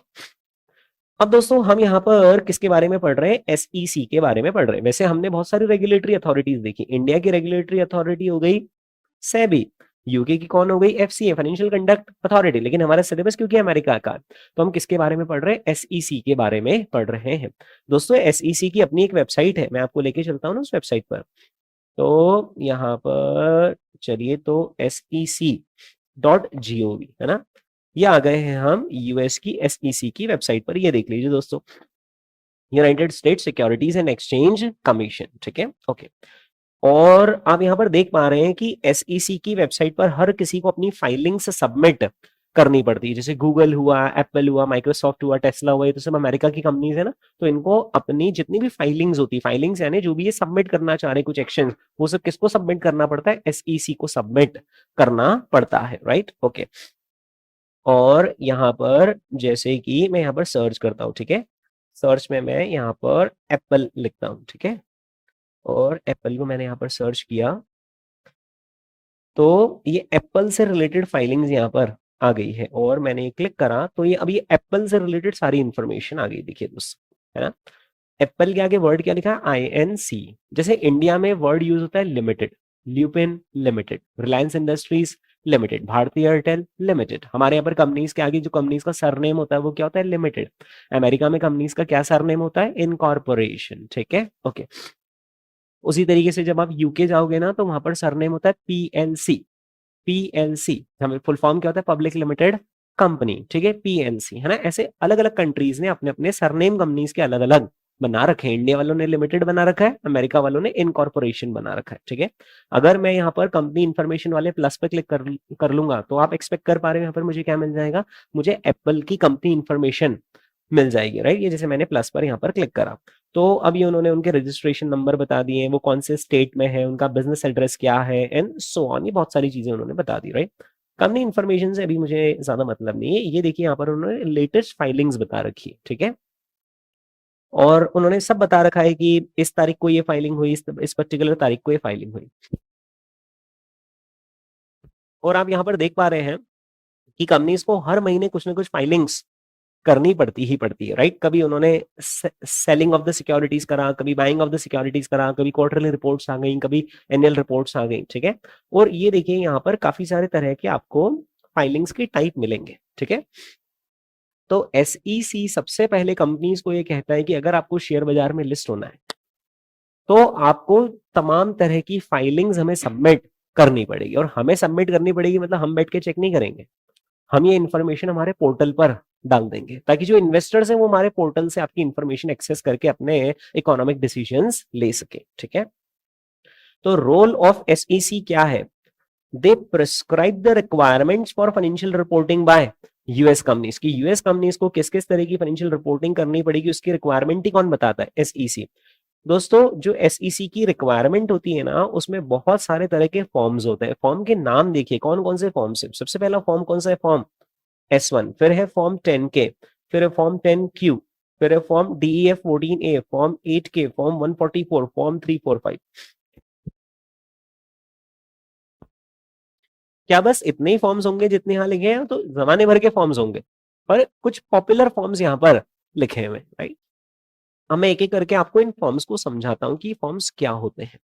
जब आपको कंपनी को रजिस्टर करवाना है एसईसी के पास, तो रजिस्टर करते वक्त क्या ऐसा आवेदन लिखा जाता होगा, महोदय एसईसी विषय मैं रजिस्ट्रेशन चाहता हूं, ऐसा होता होगा। एक फॉर्म होगा प्रिस्क्राइब, एक फॉर्म होगा प्रिस्क्राइब, उस फॉर्म का नाम ही पता है क्या है, फॉर्म S1।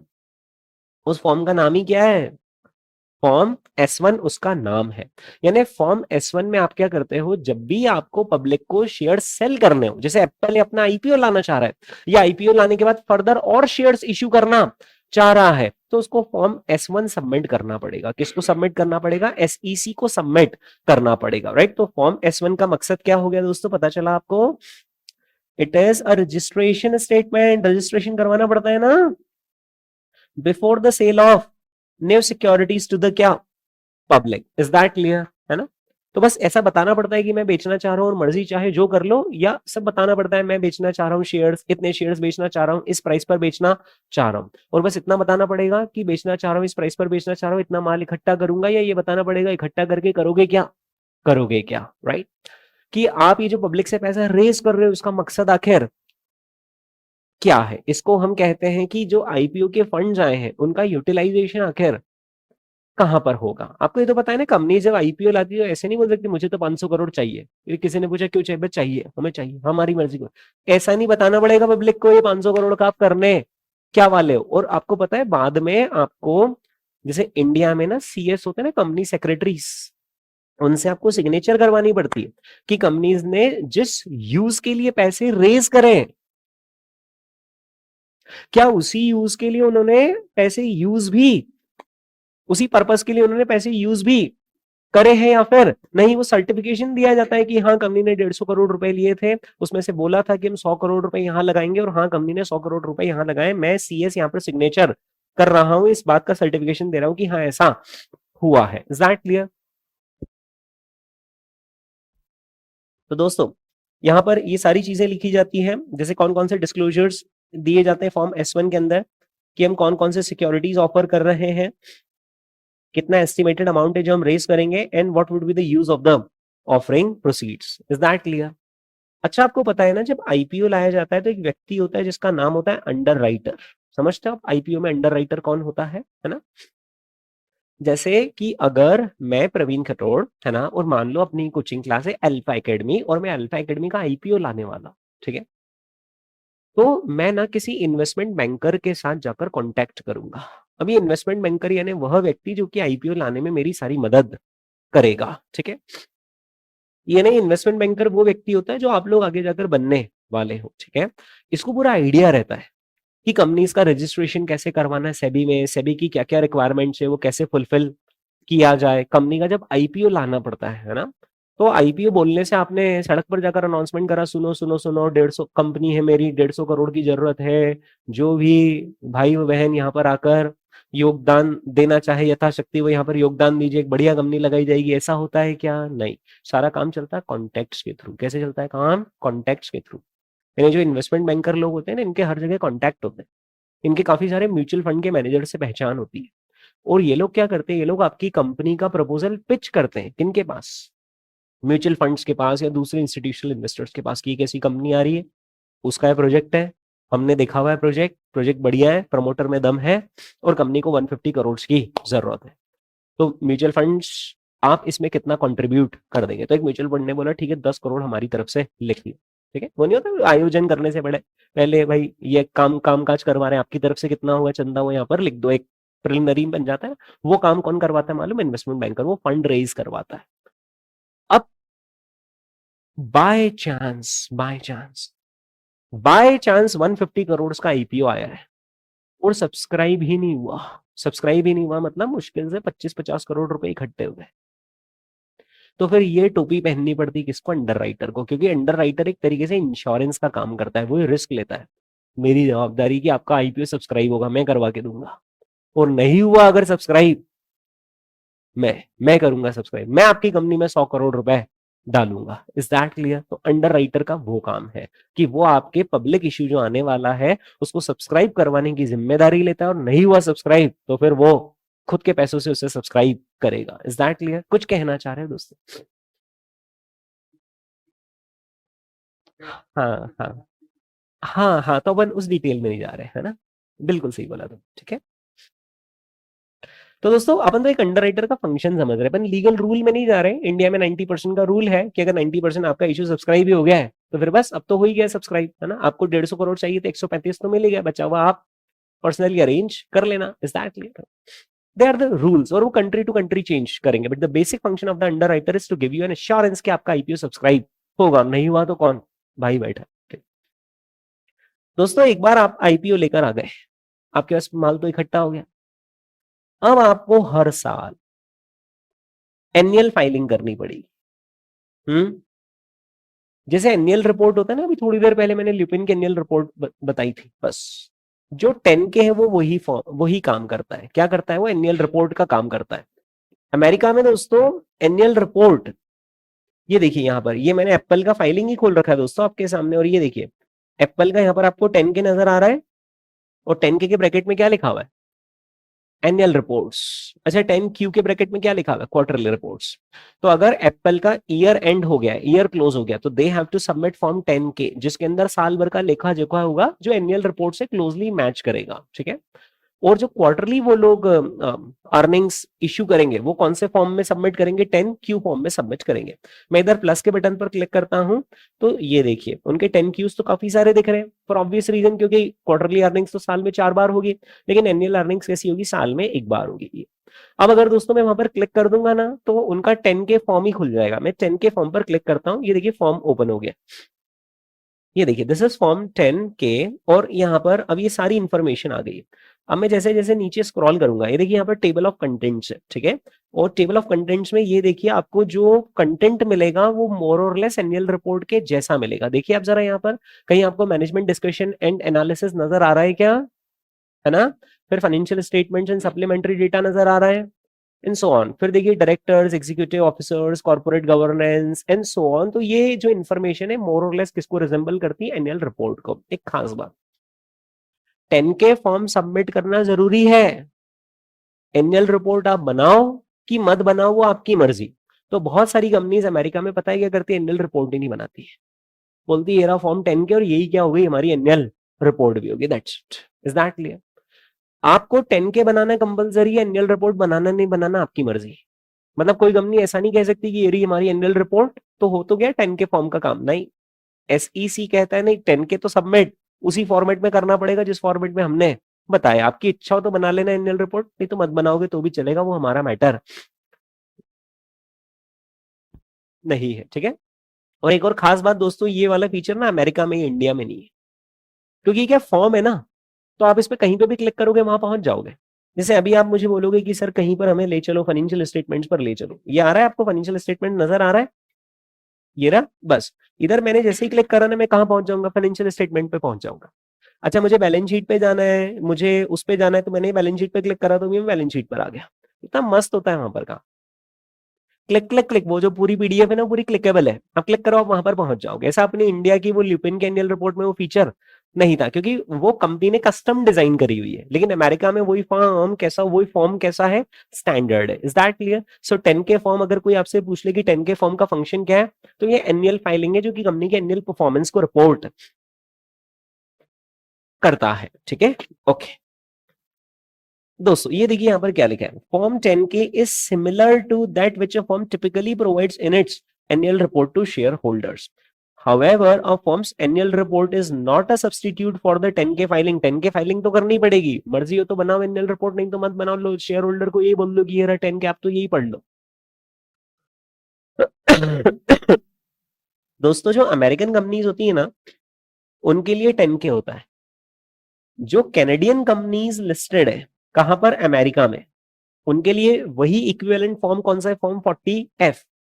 और जो दूसरे फॉरेन इश्यूअर्स हैं उनके लिए वही इक्विवेलेंट फॉर्म कौन सा है, फॉर्म 20F, है ना।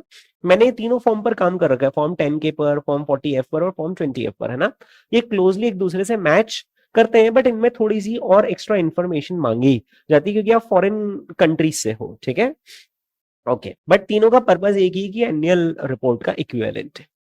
जो आपकी क्वार्टरली अर्निंग्स होती है उसके लिए फॉर्म कौन सा है, 10Q। तो Q मतलब क्वार्टरली, ठीक है। तो यहां पर आप क्या करते हो, आपके क्वार्टरली फाइनेंशियल स्टेटमेंट्स SEC को सबमिट करते हो इस फॉर्म के थ्रू, ठीक है। क्या ये उतना लेंदी होगा जितना 10K होता था, या ये उससे तो कम ही लेंदी होगा? उससे तो कम ही लेंदी होगा, क्योंकि एनुअल रिपोर्ट तो ज्यादा डिटेल्ड डॉक्यूमेंट होता है, राइट। तो यहाँ पर बैक बैक बैक करके आता हूँ, और अगर मैं 10Q पर क्लिक करूंगा ना तो क्वार्टरली रिपोर्ट ओपन हो जाएगी, लेकिन इसका साइज रिलेटिवली स्मॉल होता है। क्या क्लियर है? ओके, तो इसका साइज रिलेटिवली स्मॉल होगा। देखो इसका जो टेबल ऑफ कंटेंट है वही आपको दिख रहा है कि काफी कम सा है, ठीक है। हाँ, लेकिन इसमें फाइनेंशियल स्टेटमेंट जरूर होंगे। देखिए सबसे पहला ही क्या लिखा हुआ है, फाइनेंशियल स्टेटमेंट्स, राइट। तो ये यहाँ पर ये आ गए इनके सारे फाइनेंशियल स्टेटमेंट्स, ठीक है। वो नीचे क्लिक करेंगे कहीं पर आ जाएंगे, है ना। ये काम हो गया 10Q का, जिसमें क्वार्टरली फाइनेंशियल स्टेटमेंट्स होते हैं। दोस्तों जो नॉन यूएस कंपनीज होती है ना, उनके लिए 10Q नहीं होता है, पर उनके लिए फॉर्म 6K होता है, ठीक है। लेकिन नॉन यूएस कंपनीज को क्वार्टरली फाइलिंग करने की जरूरत नहीं है, वो चाहे तो कैसी फाइलिंग कर ले, सेमी एनुअल बेसिस पर फाइलिंग कर ले, ठीक है। इसके बाद होता है फॉर्म DEF 14A, ठीक है।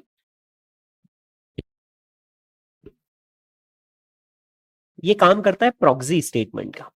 अब आप मुझसे यही पूछना चाह रहे हो कि सर ये प्रॉक्सी स्टेटमेंट आखिर क्या होता है।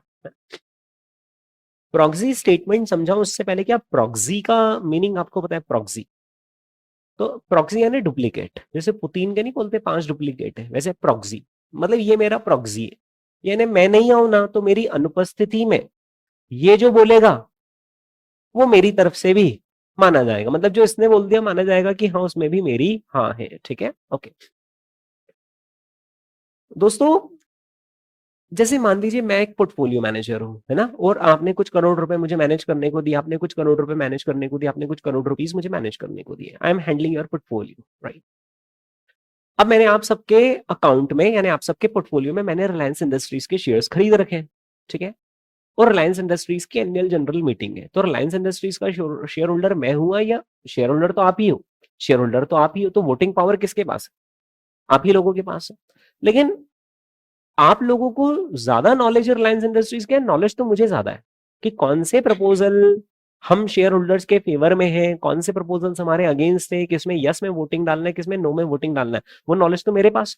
पैसा भले ही आपका है, शेयर्स भी आपके नाम पर है, पर मैनेज कौन कर रहा हूं? मैं कर रहा हूं। तो मैं क्या करूंगा ना, वो जो प्रॉक्सी स्टेटमेंट है वो एक ऐसा फॉर्म होता है, वो प्रॉक्सी स्टेटमेंट मैं आप लोगों से साइन करवा लूंगा कि आप ये प्रॉक्सी स्टेटमेंट मुझे साइन करके दे दो। यानी आपके बिहाफ पर अब वोट कौन डालेगा वहां पर जाता है? मैं। आप भी प्रॉक्सी स्टेटमेंट साइन करके दे दो, है ना, ये लो प्रॉक्सी स्टेटमेंट आपने मुझे साइन करके दे दिया, प्रॉक्सी स्टेटमेंट साइन करके दे दिया। अब आपके भी यहाँ पर भी वोट वहां पर कौन डालेगा, मैं।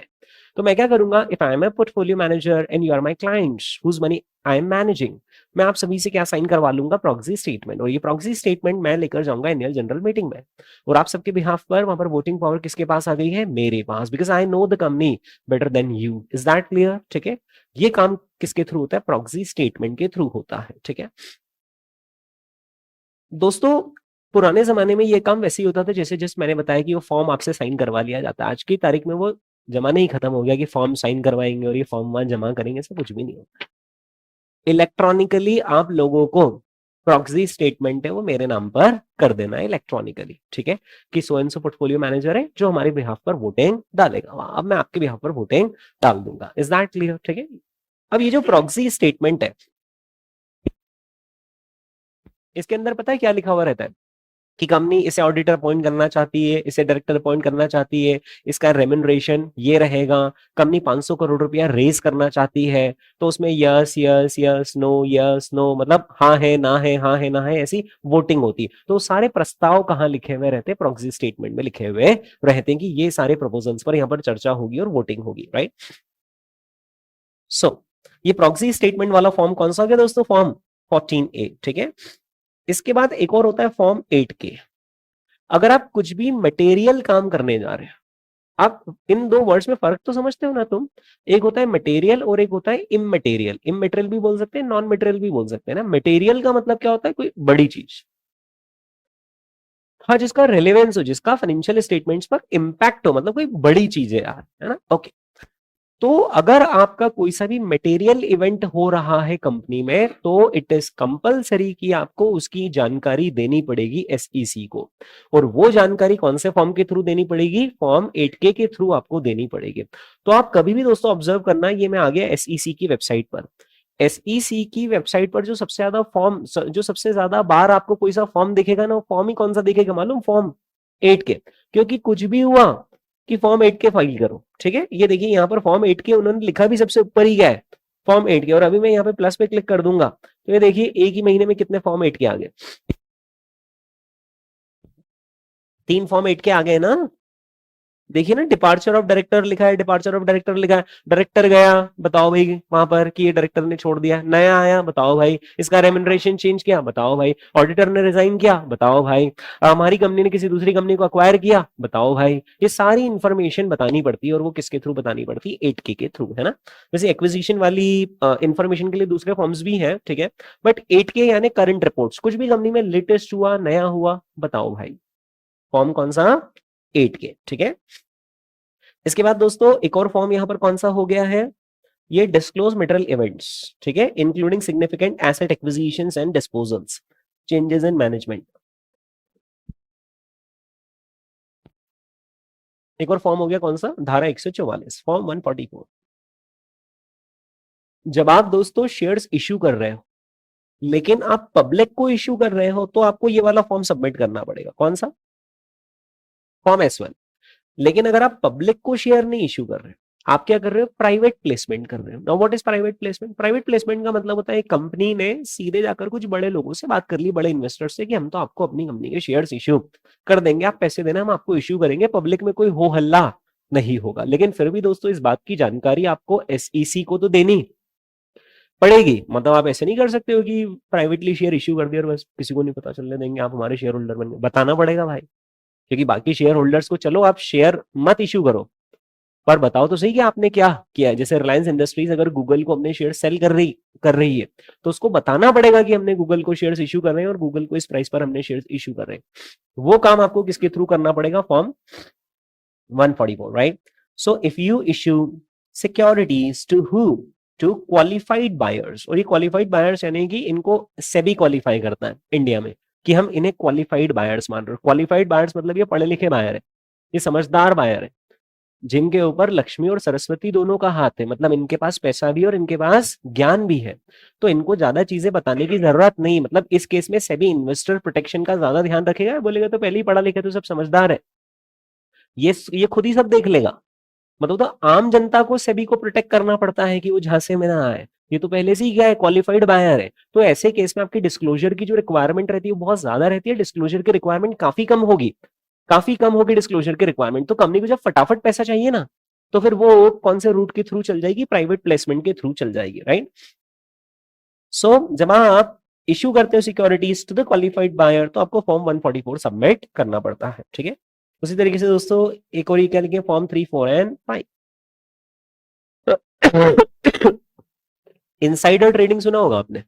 इनसाइडर ट्रेडिंग का मतलब होता है कंपनी के प्रमोटर्स या कंपनी के की मैनेजरियल पीपल, यानी जो कंपनी के सब खबर रखते हैं, जिनको सब मालूम है कंपनी का आगे पीछे, अगर उन्होंने शेयर्स खरीदे हैं या फिर उन्होंने शेयर्स बेचे हैं, तो इस बात की इंफॉर्मेशन उनको स्टॉक एक्सचेंज को देनी पड़ती है। और वो अमेरिका में कैसे दी जाती है, फॉर्म नंबर 3, 4 एंड 5 के through, right. So it involves beneficial ownership of securities, purchase and sale of company securities by corporate insiders, है ना, ये वाला मत लगाना, ये बस इतना सा लगा देना underline, purchase and sale of company securities by क्या, कॉर्पोरेट इनसाइडर्स, ठीक है। ये बहुत काम की चीज है दोस्तों, ये जो कॉर्पोरेट इनसाइडर है ना, बहुत काम की चीज है। मैंने अभी एक कंपनी में इनसाइडर ट्रेडिंग देखी थी, फिर मैंने उस कंपनी का एनालिसिस करा एंड आई फाउंड कि यार ये कंपनी तो मस्त है। और प्लस ये तो अपने आप में सर्टिफिकेशन है ना कि जो कंपनी का प्रमोटर है वो तो खुद ही शेयर्स खरीद रहा है, अगर और अगर वो खरीद रहा है मतलब आगे जाकर अच्छा होने वाला है। कंपनी का मैंने देखा था और मैंने फिर उस कंपनी का शेयर बाय करा था, और बाय करने के बाद उस कंपनी का शेयर मतलब अच्छा खासा बढ़ गया था। वो दो कंपनीज में मैंने अभी अभी ऐसा करा था। एक कंपनी तो थी मंगलम ऑर्गेनिक्स करके कंपनी थी, उसमें भी ऐसा ना इनसाइडर ट्रेड हुआ था। अपने इंडिया में उसको फॉर्म 345 नहीं बोलेंगे, इंडिया में उसको SAST बोलते हैं, SAST रेगुलेशन। अभी बताता हूँ ना मैं आपको। तो यहाँ पर मैं आता हूँ, मंगलम ऑर्गेनिक्स नाम की कंपनी है, थोड़ी सी पुरानी बात हो गई दोस्तों, है ना। यहाँ पर कहीं न कहीं पर ये यहाँ पर कहीं पर ना SAST रेगुलेशंस आएंगे, SAST करके ना आपको दिखेगा तो आप मुझे बताना।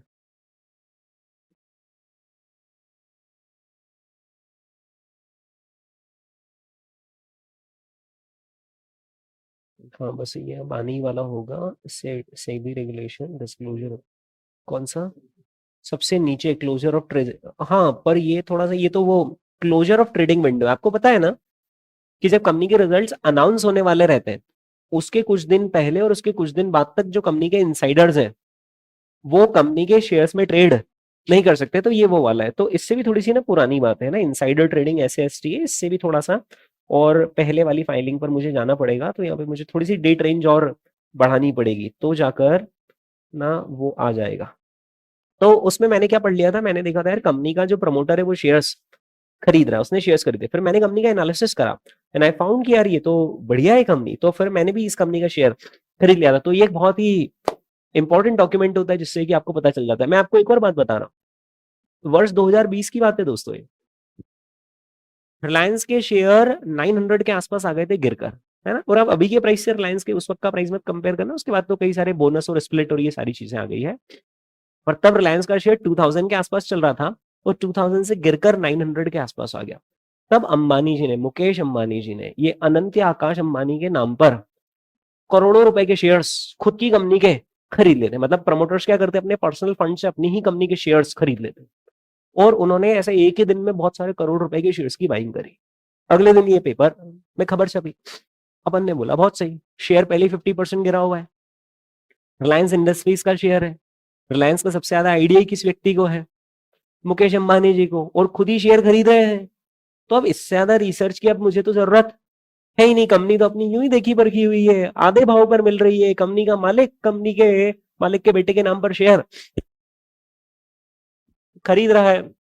उस दिन मैंने भी रिलायंस इंडस्ट्रीज के शेयर्स खरीद लिए, और किस्मत इतनी बढ़िया चमकी थी कि जितने में अंबानी जी ने खरीदे थे उससे कम में मैंने खरीद लिए थे। मतलब तब तो माहौल ही कैसे चल रहा था, शेयर बाजार गिर रहा था, मैंने कहा बहुत बढ़िया, इन्होंने इस प्राइस पर खरीदे, अपने उससे कम में शेयर मिल गए, खरीद लो आंख बंद करके। इज दैट, मैं नहीं कह रहा हूँ कि बस प्रमोटर ने खरीदा तो आंख बंद करके खरीदना, आंख खुली रख के देखना कंपनी तो सही है ना, और फिर खरीदना है। ऐसे ही मैं आपको बता रहा था, एक और कंपनी है प्रोजोन रियल्टी करके, और उसमें भी ऐसा ही हुआ था, इनसाइडर ट्रेड की इंफॉर्मेशन आई थी, और अपने को कहीं जाना नहीं पड़ता दोस्तों, ये सारी फाइलिंग यहाँ पर मिलती है। यानी मैं आपको आज एक टिप देना चाह रहा हूँ, अगर किसी एनालिस्ट ने अपने करियर में सिर्फ एक ही काम ढंग से कर लिया, और क्या काम ढंग से कर लिया कि रोज जो फाइलिंग्स हो रही है स्टॉक एक्सचेंज में, रोज जो फाइलिंग्स हो रही है एनएससी और बीएससी में, उसी को ध्यान से पढ़ लिया ना, तो पैसा कमाने के लिए किसी दूसरे सोर्स की जरूरत ही नहीं। सिर्फ आप एनएससी और बीएससी पे जो डेली फाइलिंग्स आ रही हैं, कंपनीज को सबमिट करना पड़ता है, वो ही ढंग से पढ़ लोगे ना, तो खबर तो सारी वहीं पर ही है। तो एक और दोस्तों की कंपनी थी प्रोजोन करके, और इस प्रोजोन में भी न्यूज आई थी, और वो भी प्रमोटर से रिलेटेड न्यूज थी। मैंने उस पर भी ट्रेड लिया था, तो उस पर भी फायदा हुआ था। प्रमोटर ने यहाँ पर कुछ शेयर्स, ये देखिए ये देखिए ये देखिए, यहाँ पर ये आया कुछ, ये आया SAST, ये substantial acquisition of shares and takeover, आया कुछ, आ रहा है पढ़ने में आप? तो आपको क्या फाइलिंग्स पर नजर रखनी पड़ती। तो जो पोर्टफोलियो मैनेजर्स होते हैं वो क्या करते हैं, उनकी जो पोर्टफोलियो कंपनीज होती है, जैसे मैंने एक पोर्टफोलियो बना रखा है और मेरी पोर्टफोलियो में देर आर 30 कंपनीज, तो ये मेरा धर्म है भाई कि मैं उन 30 कंपनीज की अगर कुछ फाइलिंग्स आ रही है तो उसको सबसे पहले पढ़ूं। बिल्कुल वैसे जैसे व्हाट्सएप पे नहीं मैसेज आता और अपन दौड़ते उसको पढ़ने की, यार क्या आया ग्रुप में, वैसे ही इस कंपनी ने क्या आया क्या बोला है, वो पढ़ा जाता है एक एनालिस्ट द्वारा। Is that clear? ओके दोस्तों, ये सारे फॉर्म्स आपको समझ में आए? चलिए, तो दोस्तों यहां पर अब हम देखते हैं एसईसी के और क्या क्या रोल है। ठीक है, एसईसी की रिस्पॉन्सिबिलिटी एक और है, और वो क्या है, सर्बेन्स-ऑक्सले। क्या आपने इसके पहले कभी सुना हुआ है सर्बेन्स-ऑक्सले क्या है? सर्बेन्स-ऑक्सले नहीं सुना हुआ है, ओके। दोस्तों अब आपको ये समझाना पड़ेगा मुझे कि सर्बेन्स-ऑक्सले आखिर क्या होता है। दुनिया का एक बहुत बड़ा फ्रॉड हुआ था, और वो फ्रॉड हुआ था एनरॉन नाम की कंपनी में। एनरॉन का स्पेलिंग है ENRON। एनरॉन नाम की कंपनी हुआ करती थी दोस्तों, और ये अमेरिकन एनर्जी जायंट थी, है ना। दो तीन मैं एनर्जी कंपनीज के नाम बोलूंगा तो आपको समझ में आएगा, जैसे एक्सॉन मोबिल हुआ, शेल एनर्जी हुआ, ब्रिटिश पेट्रोलियम हुआ, है ना। ऐसी एक कंपनी हुआ करती थी जिसका नाम था एनरॉन। ये एक बहुत बड़ा एनर्जी जायंट था। एनर्जी जायंट यानी कि ये वही क्रूड ऑयल और माइनिंग और इलेक्ट्रिसिटी प्रोड्यूस करना एंड सो ऑन, राइट। इसके दुनिया भर में ऑपरेशंस थे, और ये बहुत बड़ी कंपनी, और ये मैं थोड़ी सी पुरानी बात कर रहा हूँ, आज से 25 साल पुरानी बात कर रहा हूँ। इन लोगों ने, एनरॉन वालों ने क्या करा था, ये जो एनरॉन का मैनेजमेंट था, इन्होंने फ्रॉड करना शुरू किया, और इन्होंने बहुत सारे तरीकों से फ्रॉड करा। यानी इन्होंने दुनिया को बताया कि फ्रॉड कैसे कैसे कैसे कैसे कैसे कैसे कैसे कैसे कैसे किया जा सकता है। इतने तरीकों से इन्होंने फ्रॉड किया था, उसके एक दो झलकियां मैं आपके सामने पेश कर रहा हूं। जैसे कि मैंने अगर बैंक से लोन लिया, मान लो तुम, है ना, बैंक तो नहीं, चलो मान लो तुम कोई प्राइवेट पार्टी, और मैंने तुमसे लोन लिया 1 लाख रुपए का, है ना। तो बैलेंस शीट में दिखाना चाहिए लोन, है ना। कैसे दिखाना चाहिए लोन बैलेंस शीट में? इतना मैं आपसे एक्सपेक्ट कर लूं कि आपको बैलेंस शीट और P&L अकाउंट हल्का फुल्का समझ में आता है। ओके, बैलेंस शीट में दोस्तों दो ही साइड्स होती हैं, एक होती है लायबिलिटीज और एक होती है एसेट्स। ठीक है, ओके। जिसमें अगर बैंक से आपने कोई लोन ले रखा है, पैसा वैसे किसी को अपने देना बाकी, वो सब कहाँ लिखा जाता है, लाइबिलिटीज में, और आपकी संपत्तियां लिखी जाएंगी एसेट्स। वैसे ही प्रॉफिट एंड लॉस अकाउंट में भी दो साइड्स होती हैं, राइट। एक होती है एक्सपेंसेस वाली साइड और एक होती है इनकम वाली साइड, है ना। जैसे अगर मैंने माल बेचा तो वो कौन सी साइड पर रिकॉर्ड होगा, इनकम। लेकिन उस माल को मैंने खरीदने के लिए भी तो किसी से को पैसे दिए होंगे, वो कहाँ रिकॉर्ड होगा, एक्सपेंस। तो ये आ जाएगा मेरा net profit. Is that clear? If my income exceeds my expenses then I will have a net profit. ठीक है, ओके। दोस्तों मान लीजिए मैंने 1 लाख रुपए किसी से उधार लिए, तो मान लो मिस्टर श्याम से मैंने 1 लाख रुपए उधार लिए, तो अब मेरी मिस्टर श्याम के प्रति एक लाइबिलिटी की, उनको आगे न पीछे कभी न कभी तो मुझे 1 लाख रुपए देने पड़ेंगे। लेकिन आज मेरे पास वो 1 लाख रुपए कैश भी तो आ गए, तो वो कहाँ शो होंगे, मेरे कैश में शो होंगे कि I have 1 lakh rupees cash, but against that I have a liability of 1 lakh. ठीक है, तो कायदे से लोन की एंट्री यही होती है कि श्याम चल जाते हैं लाइबिलिटी में और कैश आ जाता है कहां पर, एसेट। यानी जो थोड़ा सा अकाउंटिंग का बैकग्राउंड रखते हैं उनके साथ अगर मैं डेबिट क्रेडिट की भाषा में बात करूं, तो कैश अकाउंट डेबिट होगा 1 लाख रुपीज से, है ना, टू लाइबिलिटीज अकाउंट, यानी कि श्याम अकाउंट कितना, 1 लाख रुपीज। ठीक है, एनरॉन ने पता है क्या करा, वो जिन जिन से भी लोन लेता था उसको लोन ही नहीं बताता था, वो उसको बताता था सेल्स। मतलब सर लोन लिया और सेल्स बता दिया? हाँ, उसने बताया कि जो 1 लाख रुपए मैंने कोई लोन थोड़ी लिया है, मैंने माल बेचा है, इनको माल बेचने के पेटे 1 लाख रुपए आए हैं। तो एनरॉन अकाउंटिंग एंट्री पता है क्या पास करता था, cash account debit to sales, 1 lakh 1 lakh. इससे दो फायदे होते थे। एक तो लाइबिलिटीज अब दिखेगी या दिखेगी नहीं लाइबिलिटीज? नहीं, हमने उधार थोड़ी लिया, ये जो श्याम ने 1 लाख रुपए माल बेचा वो 1 लाख रुपए आए ना, लाइबिलिटीज तो दिखेगी। तो आपकी एक तो एसेट साइड स्ट्रांग हो गई, दूसरा इधर आपका सेल्स दिखेगा 1 लाख रुपीज का, यार मैंने 1 लाख का माल बेचा। अच्छा है कोई माल असली में बेचा तो है ही नहीं, पर बता दिया माल बेचा, तो इसके अगेंस्ट परचेजेज है, कोई परचेजेज ही नहीं है, तो सीधे सीधे आपका प्रॉफिट जंप कर गया, एसेट्स मजबूत हो गई। ऐसा करने से आपकी कंपनी का पिक्चर दुनिया को बेहतर दिखने लगा कि वाओ, कंपनीज के जो प्रॉफिट होते हैं उसे शूट अप कर रहे, जंप कर रहे, और कंपनी की जो एसेट्स है, कंपनी की जो नेटवर्थ है वो तो गजब जा रही है। तो कंपनी का शेयर रॉकेट की तरह ऊपर जाने लगा, वो और नए शेयर्स इश्यू करने लगे, लोगों को ऊंचे ऊंचे भाव में और पैसा इकट्ठा करने लगे। इसी तरीके से उन्होंने क्या करा, अपने एजेंट के पास माल रखा, पर एजेंट के पास जब आप माल रखते हो ना तो सेल्स नहीं होता है। पर जैसे कंपनी वाला आया और कंपनी वाले ने दुकान वाले के वहां रख दिया कि यार तू हमारा माल रख, लोगों को बेच, तो अभी बिका थोड़ी है, एजेंट और कंपनी तो एक ही लोग हुए, माल अभी पब्लिक को बिके तो मानेंगे ना बेचा है। मैंने मेरा एक एजेंट अपॉइंट कर रखा है और मैंने बोला मैं तुझे माल भेज रहा हूं, तो मैं बस माल भेज रहा हूं, बेच नहीं रहा हूं, भेज रहा हूं, बिक जाए तो ठीक, नहीं तो रिटर्न कर देना, तो ये माल बिका थोड़ी ना। उन्होंने क्या करा, अपने एजेंट्स को माल भेजा भेजा भेजा और उसको क्या शो कर दिया, as a sale sale sale, तो उनका सेल फिर से शूट अप हो गया। लोगों को देखा यार कंपनी तो दिन दुगनी रात चौगनी तरक्की कर रही है, और कंपनी का शेयर लोग खरीदते गए खरीदते गए खरीदते गए, मैनेजमेंट अपना पैसा विड्रॉ करते गए करते गए करते गए कि यार सब बढ़िया चल रहा है, चलने दो चलने दो चलने दो। और दोस्तों फिर आया वर्ष 2001, जब इन सारे, वो तो पाप का घड़ा है, कभी न कभी तो भरेगा ही फूटेगा ही, सही है ना। तो 2001 में कुछ लोगों ने, इनको कहते हैं विसल ब्लोअर, विसल ब्लोअर यानी समझते हो, विसल ब्लोअर यानी कुछ कुछ लोगों को खबर लग जाती है, क्योंकि जब भी आप कोई फ्रॉड करते हो तो आप अकेले नहीं कर सकते, 4 लोगों को वो पता होता ही होता है, क्योंकि आप अकेले करोगे तो पकड़ में आ जाओगे, तो आपको 2-4 लोगों जो पूरे उस सिस्टम में कनेक्टेड है उन सबको आपको साथ में लेकर चलना पड़ेगा। पर वो बात जो 4 लोगों को मालूम होती है वो सिर्फ 4 को नहीं मालूम होती, फिर 40 तक भी जाती है। तो कुछ लोगों को कानो कान खबर हुई कि यार ये तो कंपनी में बहुत बड़ा फ्रॉड चल रहा है, और ऐसे लोगों को हम कहते हैं विसल ब्लोअर। वो लोगों ने जाकर कंप्लेंट कर दी, कंप्लेंट कर दी, तो फिर जांच अथॉरिटी, उन्होंने कहा हाँ ये तो सब नकली है, और उधार मांगने वाले बाहर खड़े, और उधार तो यहाँ पर शो ही नहीं हो रहा है, वो तो बता रहे देखो हमने उधार दिया, और कंपनी ने तो बोला नहीं, तो हमने माल बेचा था, कौन सा माल बेचा, हमने तो कुछ खरीदा ही नहीं। और ऐसे करके 2001 में ये लोग हो गए बैंकरप्ट, क्योंकि कंपनी तो बैंकरप्ट ही थी, कमाई वमाई तो सिर्फ कागज पर हो रही थी। जो लोन ले रहे थे उसी को क्या बोल रहे थे कि ये तो लोन नहीं है, तो हम सेल कर रहे हैं, राइट, ओके। तो दोस्तों वो कंपनी हो गई बैंकरप्ट, जितनी उन्होंने लाइबिलिटीज यहाँ पर डिस्क्लोज नहीं करी थी, जैसे ही वो लाइबिलिटीज आई, एक बैंकरप्ट इंसान किसको कहते हैं, whose liabilities are more than his assets, he's bankrupt, right? So company went bankrupt। और जब एनरॉन नाम की कंपनी बैंकरप्ट हुई तो शेयर मार्केट भी क्रैश कर गए, क्योंकि अगर इतनी बड़ी कंपनी इतना बड़ा फ्रॉड कर रही है इन्वेस्टर्स के साथ, तो बाकी नहीं कर रही होंगी, छोटा मोटा तो हर कोई कर रही, तो इन्वेस्टर कम्युनिटी का फेथ ट्रस्ट चला गया। और जैसे इन्वेस्टर कम्युनिटी का ट्रस्ट जाता है, वो तो धनाधन आंख बंद करके सेलिंग शुरू करते हैं, राइट। तब सारे रेगुलेटर्स बीच में आए, उन्होंने आश्वस्त किया कि ये तो अब इस बार हो गया, लेकिन अगली बार ऐसा सब नहीं हो पाएगा। ये अमेरिका की कंपनी थी दोस्तों।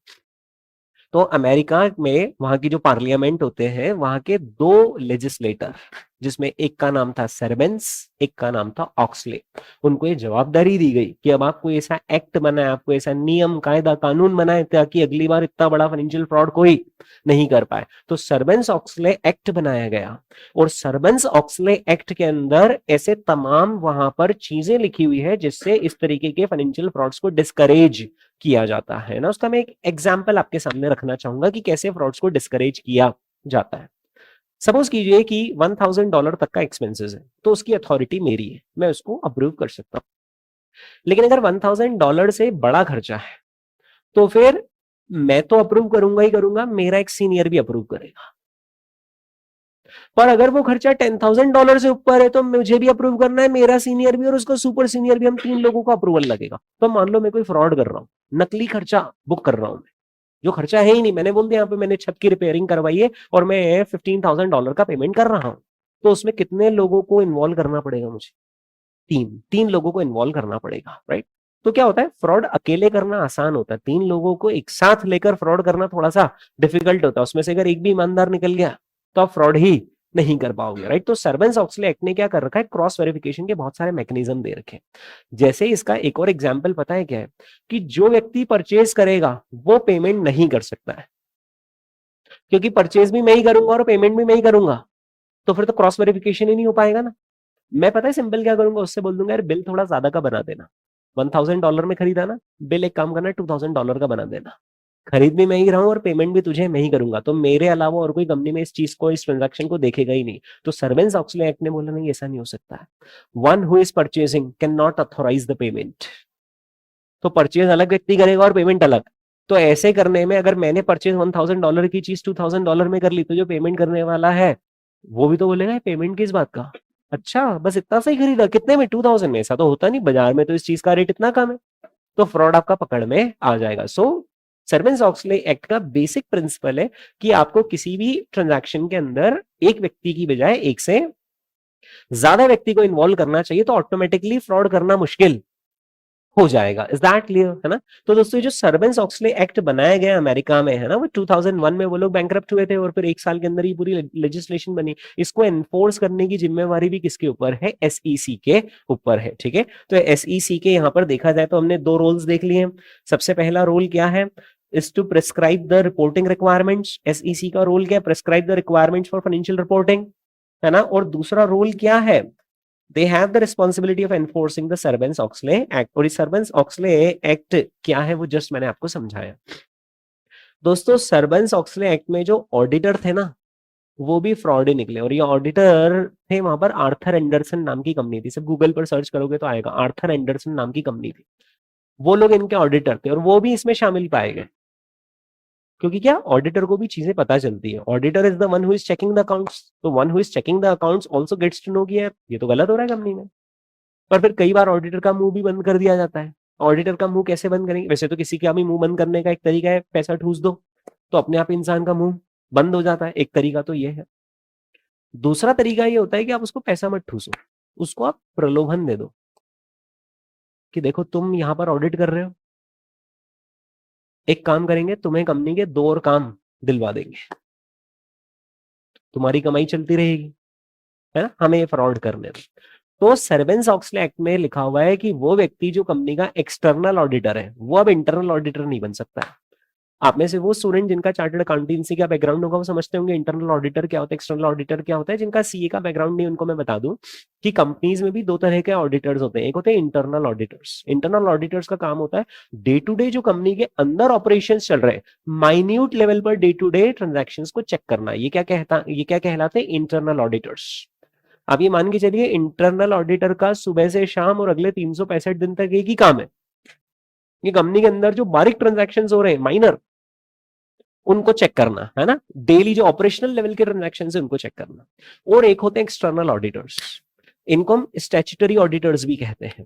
दोस्तों जो एक्सटर्नल ऑडिटर्स हैं साल भर का लेखा जोखा को ऊपर से देखते हैं, एरियल व्यू में देखते हैं, और ये देखते हैं कि तमाम नियम फॉलो हुए नहीं, और ये मैक्रो लेवल पर चेकिंग करते हैं, बहुत बारीक लेवल पर चेकिंग नहीं करते हैं, राइट। तो one who is an external auditor can not become an internal auditor. ऐसा करने से अब कंपनी के अंदर एक ऑडिटर या 2 ऑडिटर की टीम है, तो अब अगर फ्रॉड करना है तो एक ऑडिटर से सेटिंग करनी पड़ेगी, दोनों से करनी पड़ेगी, दोनों से करनी पड़ जाएगी, तो और फ्रॉड करना डिफिकल्ट हो जाएगा कंपनी के मैनेजमेंट के लिए। Is that clear, right. ये सारी चीजें दोस्तों कहां पर लिखी हुई है, सर्वेंस ऑक्सले एक्ट के अंदर लिखी हुई है, और इसको एनफोर्स कौन करवा रहा है,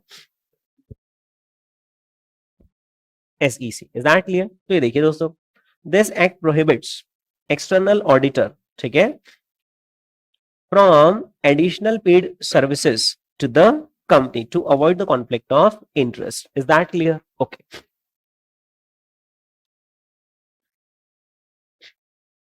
दोस्तों और ये जो सर्वेंस ऑक्सले एक्ट है ना, उसके बाद एक रिक्वायरमेंट शुरू हो गई, और आपको भी देखकर मजा आएगा, मैं यहां पर बताता हूं। ये एप्पल इनकॉर्पोरेशन के सीईओ कौन है, वो टिम कुक है ना। ओके। तो यहां पर अब आज की तारीख में ये मैंने आपके सामने एप्पल का 10 के फॉर्म ओपन कर रखा है, यहां पर मिस्टर टिम कुक के ऊपर अब एक रिक्वायरमेंट है कि आप सिग्नेचर करके दो कि मेरी कंपनी के अंदर ऐसा कोई फ्रॉड नहीं हुआ है, हमने सारी चीजों का ध्यान रखा है, और अगर फ्रॉड हुआ है तो मैं उसके लिए पर्सनली जिम्मेदार हूं। पर्सनली जिम्मेदार हूं का मतलब है कि एफबीआई आए, सीआईए तो इंटरनेशनल होता है ना, एफबीआई वहां का लोकल, वो आए और मुझे उठाकर ले जाए, मुझे कोई प्रॉब्लम नहीं है। इंडिया की बात करें तो अगर मैंने कोई फ्रॉड किया हो तो सीबीआई आए और मुझे उठाकर ले जाए अपने। यहाँ पे तो ईडी वीडी बहुत सारी एजेंसी है, तो ऐसा स्टेटमेंट साइन करके देना पड़ता है। ये पहले नहीं करके देना पड़ता था, अब करके देना पड़ता है। देखो मैं आपको दिखाता हूँ इधर, आपको टिम कुक का यहाँ पर स्टेटमेंट दिखेगा कहीं ना कहीं पर, ये सिग्नेचर वाला। यहाँ पर लीगल नहीं, लीगल प्रोसीडिंग्स तो अलग चीज होगा। लीगल प्रोसीडिंग्स में होगा कि कंपनी के ऊपर लीगल केसेस आखिर कौन कौन से चल रहे हैं, वो होगा।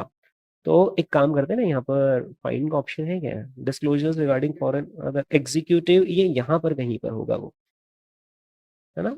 ये changes controls, controls and procedures पे चलते हैं, चलो। अच्छा पर यहाँ तो क्लिक ही नहीं होगा, नहीं तो मैंने पीडीएफ फॉर्म में ओपन कर रखा है। तो मैं यहाँ पर पेज नंबर 51 पे चलता हूँ। ये तो हो गई ऑडिटर का, है ना, और रिपोर्ट ये भी हो गई ऑडिटर की, और इस पे मिस्टर टिम कुक नजर आएंगे। अच्छा उनको तो अपन यहाँ पे फाइन भी कर सकते हैं एक बार। हाँ ये देखिए, ये देखिए, देखिए ये तो पावर ऑफ अटॉर्नी हो गया। फिर इसके बाद ये सबने साइन कर रखा है, ये पावर ऑफ अटॉर्नी है, सिग्नेचर है ऊपर, या भी ये कहीं पर आ जाएगा, बस ये लिखा है, ये सारे फॉर्म्स, ये सारे फॉर्म साइन हुए हैं यहाँ पर। वो स्टेटमेंट मैं आपको क्यों दिखाना चाह रहा हूँ, क्योंकि वो अपने सिलेबस का हिस्सा है कि ये सारे स्टेटमेंट्स इस तरीके के साइन किए जाते हैं। और देखता हूँ मैं 1 2, हाँ ये रहा, ये रहा, ये रहा, वो रहा सर्टिफिकेशन, देखो क्या लिखा है। I, Timothy D. Cook, certify that I have reviewed this annual report। क्योंकि उस केस में कुछ लोग मुकर गए थे कि हमने तो देखा ही नहीं था, हमने तो 10 के फाइलिंग चेक ही नहीं करी थी। लिखना पड़ेगा, चेक करियो नहीं, इधर साइन करो कि आपने देखी है। बाद में इंसान मुकर जाए, मुझे तो मालूम ही नहीं था ऐसा कुछ हो रहा है कंपनी के अंदर, राइट। आपकी नाक के नीचे हो रहा है, लिखो यहाँ पे I have reviewed this annual report. उसके बाद based on my knowledge this report does not contain any, क्या लिखा है, untrue statement of a material fact and so on. फिर इसके बाद यहां पर ये फोर्थ पॉइंट पढ़ना, the registrant's other certifying officers and I are responsible, हमारी जिम्मेदारी है, for establishing and maintaining disclosure controls and procedures, ये हमारी जिम्मेदारी है। और नीचे ऐसा भी लिखा है कि वायोलेशन हो तो फिर मैं ही इसके लिए जिम्मेदार हूं एंड सो ऑन, राइट। ये देखिए दोस्तों, ये देखो सबसे आखिरी में क्या लिखा है, any fraud whether or not material that involves management who have significant role, ऐसा नहीं हुआ है, ऐसा उन्होंने ऊपर लिखा हुआ है। Is that clear. देखो सिग्नेचर किसकी हुई है यहाँ पर, कंपनी के सीईओ की सिग्नेचर। तो ये सब लिख के देना पड़ता है, और ये सब किसके थ्रू आ रही रिक्वायरमेंट, सर्बेन्स-ऑक्सले के थ्रू। और सर्बेन्स-ऑक्सले कौन आपसे इंप्लीमेंट करने का बोल रहा है, एसईसी। Is that clear. तो इस तरीके से ये पूरा एक जाल बिछाया गया ताकि पब्लिक के साथ धोखा ना हो पाए, और हो तो तुम सब आ जाओ, जितने भी हो तुम सब आ जाओ, तुम सबको घेरा जाएगा। तुमसे साइन करी थी ना यहाँ पर, ओके। ये सबसे सिग्नेचर करवाई गई सर्टिफिकेशन, ये जो सब बड़े बड़े ऑफिसर होते हैं ना कंपनी के, सब साइन करो, कोई भी बाद में मुकर नहीं सकता। ये देखो ये रहा सर्बेन्स-ऑक्सले, लो मैंने फॉर्म 10 के आपके सामने ओपन कर रखा है ना, ये देखिए वहां पर section 906 of the Sarbanes Oxley, I Timothy D Cook certify as of date, कि हमने ये सारी चीजें फेयरली प्रेजेंट कर रखी है, हमने कोई बेईमानी कोई फ्रॉड नहीं करी, हमने पूरी ईमानदारी के साथ काम किया हुआ, ये सारी चीजें साइन करवाई जाती है। और यही चीज तो दोस्तों अभी आपको यहाँ पे सिलेबस में लिखी हुई है, देखो आप क्या लिखा हुआ है, the auditor must provide a statement confirming the effectiveness of the company's internal controls. The act requires companies executive management to certify that the financial statements are presented कैसे, फेयरली। Is that clear. ये सारी requirement आपको certification के through, और वो सिर्फ certificate, वो signature मजाक नहीं है। जब आप साइन करते हो तो आपकी रिस्पॉन्सिबिलिटी बनती है, तो उससे पहले you have to make sure कि कंपनी के अंदर सब कुछ सही चल रहा है या नहीं। तो यहाँ पर दो तरह की रिक्वायरमेंट्स है दोस्तों, एक तो जो कंपनी का एग्जीक्यूटिव मैनेजमेंट है ना, उनको सर्टिफाई करना पड़ता है क्या, कि जो फाइनेंशियल स्टेटमेंट्स है वो कैसे है, फेयर है, और कंपनी के जो इंटरनल कंट्रोल्स हैं वो इफेक्टिव है। दूसरी रिक्वायरमेंट है कि जो कंपनी के ऑडिटर्स है ना, उनको भी सर्टिफिकेट देना पड़ता है क्या, कि जो ऑडिटर है उसको ऐसा कंफर्म करना पड़ता है कि जो कंपनी के इंटरनल कंट्रोल्स है वो सही सही काम कर रहे हैं या नहीं। अब आप ये पूछना चाहेंगे कि सर इंटरनल कंट्रोल्स का मीनिंग क्या हो गया। तो इंटरनल कंट्रोल्स ना चेक्स होती है, प्रोसेसेस होती है। जैसे भाई सिंपल सी बात है, देखना मैं बताता हूँ इंटरनल कंट्रोल का बेसिक भाषा में मीनिंग क्या है। आप यहाँ कोचिंग क्लास से घर पे गए, आपने खाना वाना खाया, है ना, और आपने मम्मी को बोला मम्मी मैं पढ़ाई करने जा रहा हूँ, है ना, मम्मी ने बोला 1 मिनट 2 मिनट मोबाइल दे जा, आपने नहीं मम्मी मोबाइल तो वो लगता है आजकल पढ़ाई में ऐसा नहीं, ठीक है। मम्मी ने कहा ठीक है कितना लगता है पढ़ाई, वो बोले कभी कभी देखना पड़ता है, ठीक है। मम्मी ने कहा दिखा एक बार मोबाइल, मम्मी ने देखी, ठीक है जा पढ़ाई करना, है ना। 8 बजे गए आप पढ़ाई करने, रात को 11, मम्मी ने बाहर नॉक किया, आपने गेट खोला, क्या कर रहे थे, मम्मी पढ़ाई कर रहा था, ला मोबाइल दिखा, मोबाइल लॉक था, आपको कोई डर नहीं था, आपने कहा तो फिंगरप्रिंट लगेगा तो लॉक खुलेगा, अभी मम्मी को कैसे क्या पता। मम्मी ने बोला बेटा तू मोबाइल ही चला रहा था 3 घंटे से, क्योंकि 3 घंटे पहले मैंने देखा था तब तेरा बैटरी था 70% और अभी तेरा बैटरी हो गया 20%। This is called as internal control. तो कंपनी के अंदर क्या होते हैं, ऐसे इंटरनल कंट्रोल होते हैं कि कहीं पर भी कुछ भी गड़बड़ हो तो उसको कैसे क्रॉस वेरीफाई किया जाए, right. This are called as internal controls, ठीक है। अगर आप पूरी पढ़ाई पढ़ाई कर रहे होते तो 70% की बैटरी कहाँ थी, 50% पर 70 कहाँ आ गया 20, मतलब you are using mobile for those 3 hours, that's way to check, है ना।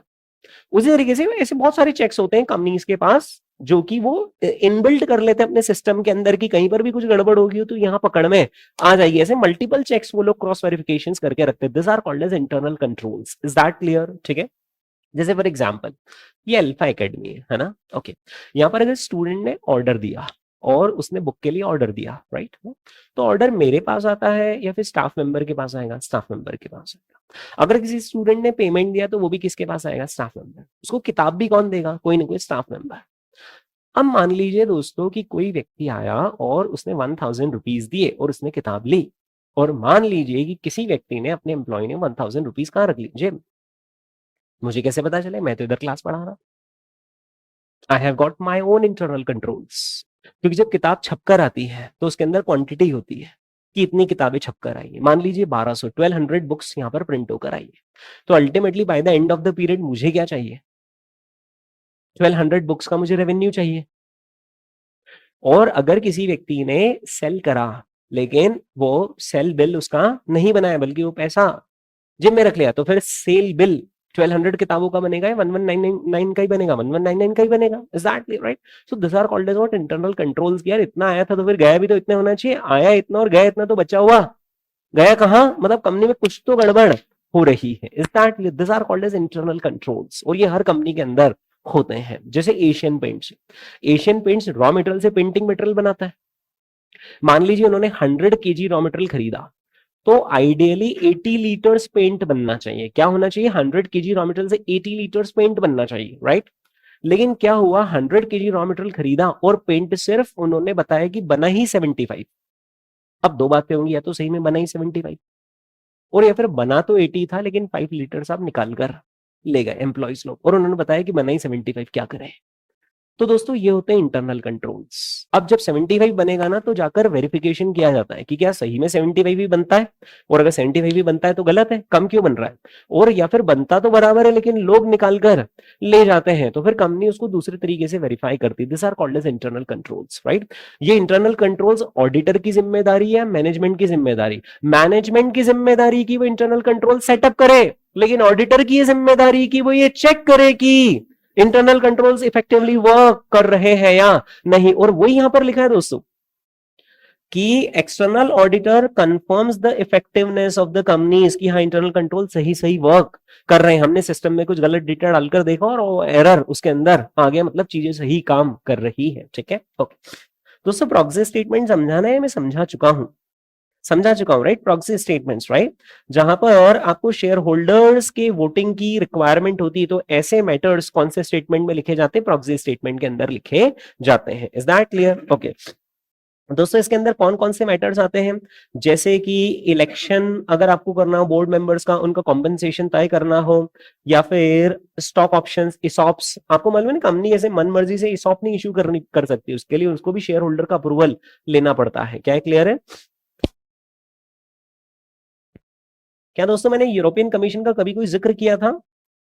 हाँ, तो यूरोपियन कमीशन ने क्या कर रखा है, यूरोपियन सिक्योरिटीज कमीशन सेटअप कर रखा है, यानी यूरोपियन कमीशन मेन बॉडी है और उसने एक अपनी सब्सिडरी बॉडी बना दी जिसका नाम क्या है, यूरोपियन सिक्योरिटीज कमीशन। और सिक्योरिटीज कमीशन क्या करता है, एडवाइस देता है किसको, यूरोपियन कमीशन को, कि हमें इस तरीके से यूरोप रीजन में जितनी सारी कंट्रीज है उनके फाइनेंशियल मार्केट्स में इस तरीके से हमें रेगुलेशंस को इंप्लीमेंट करना चाहिए, ठीक है।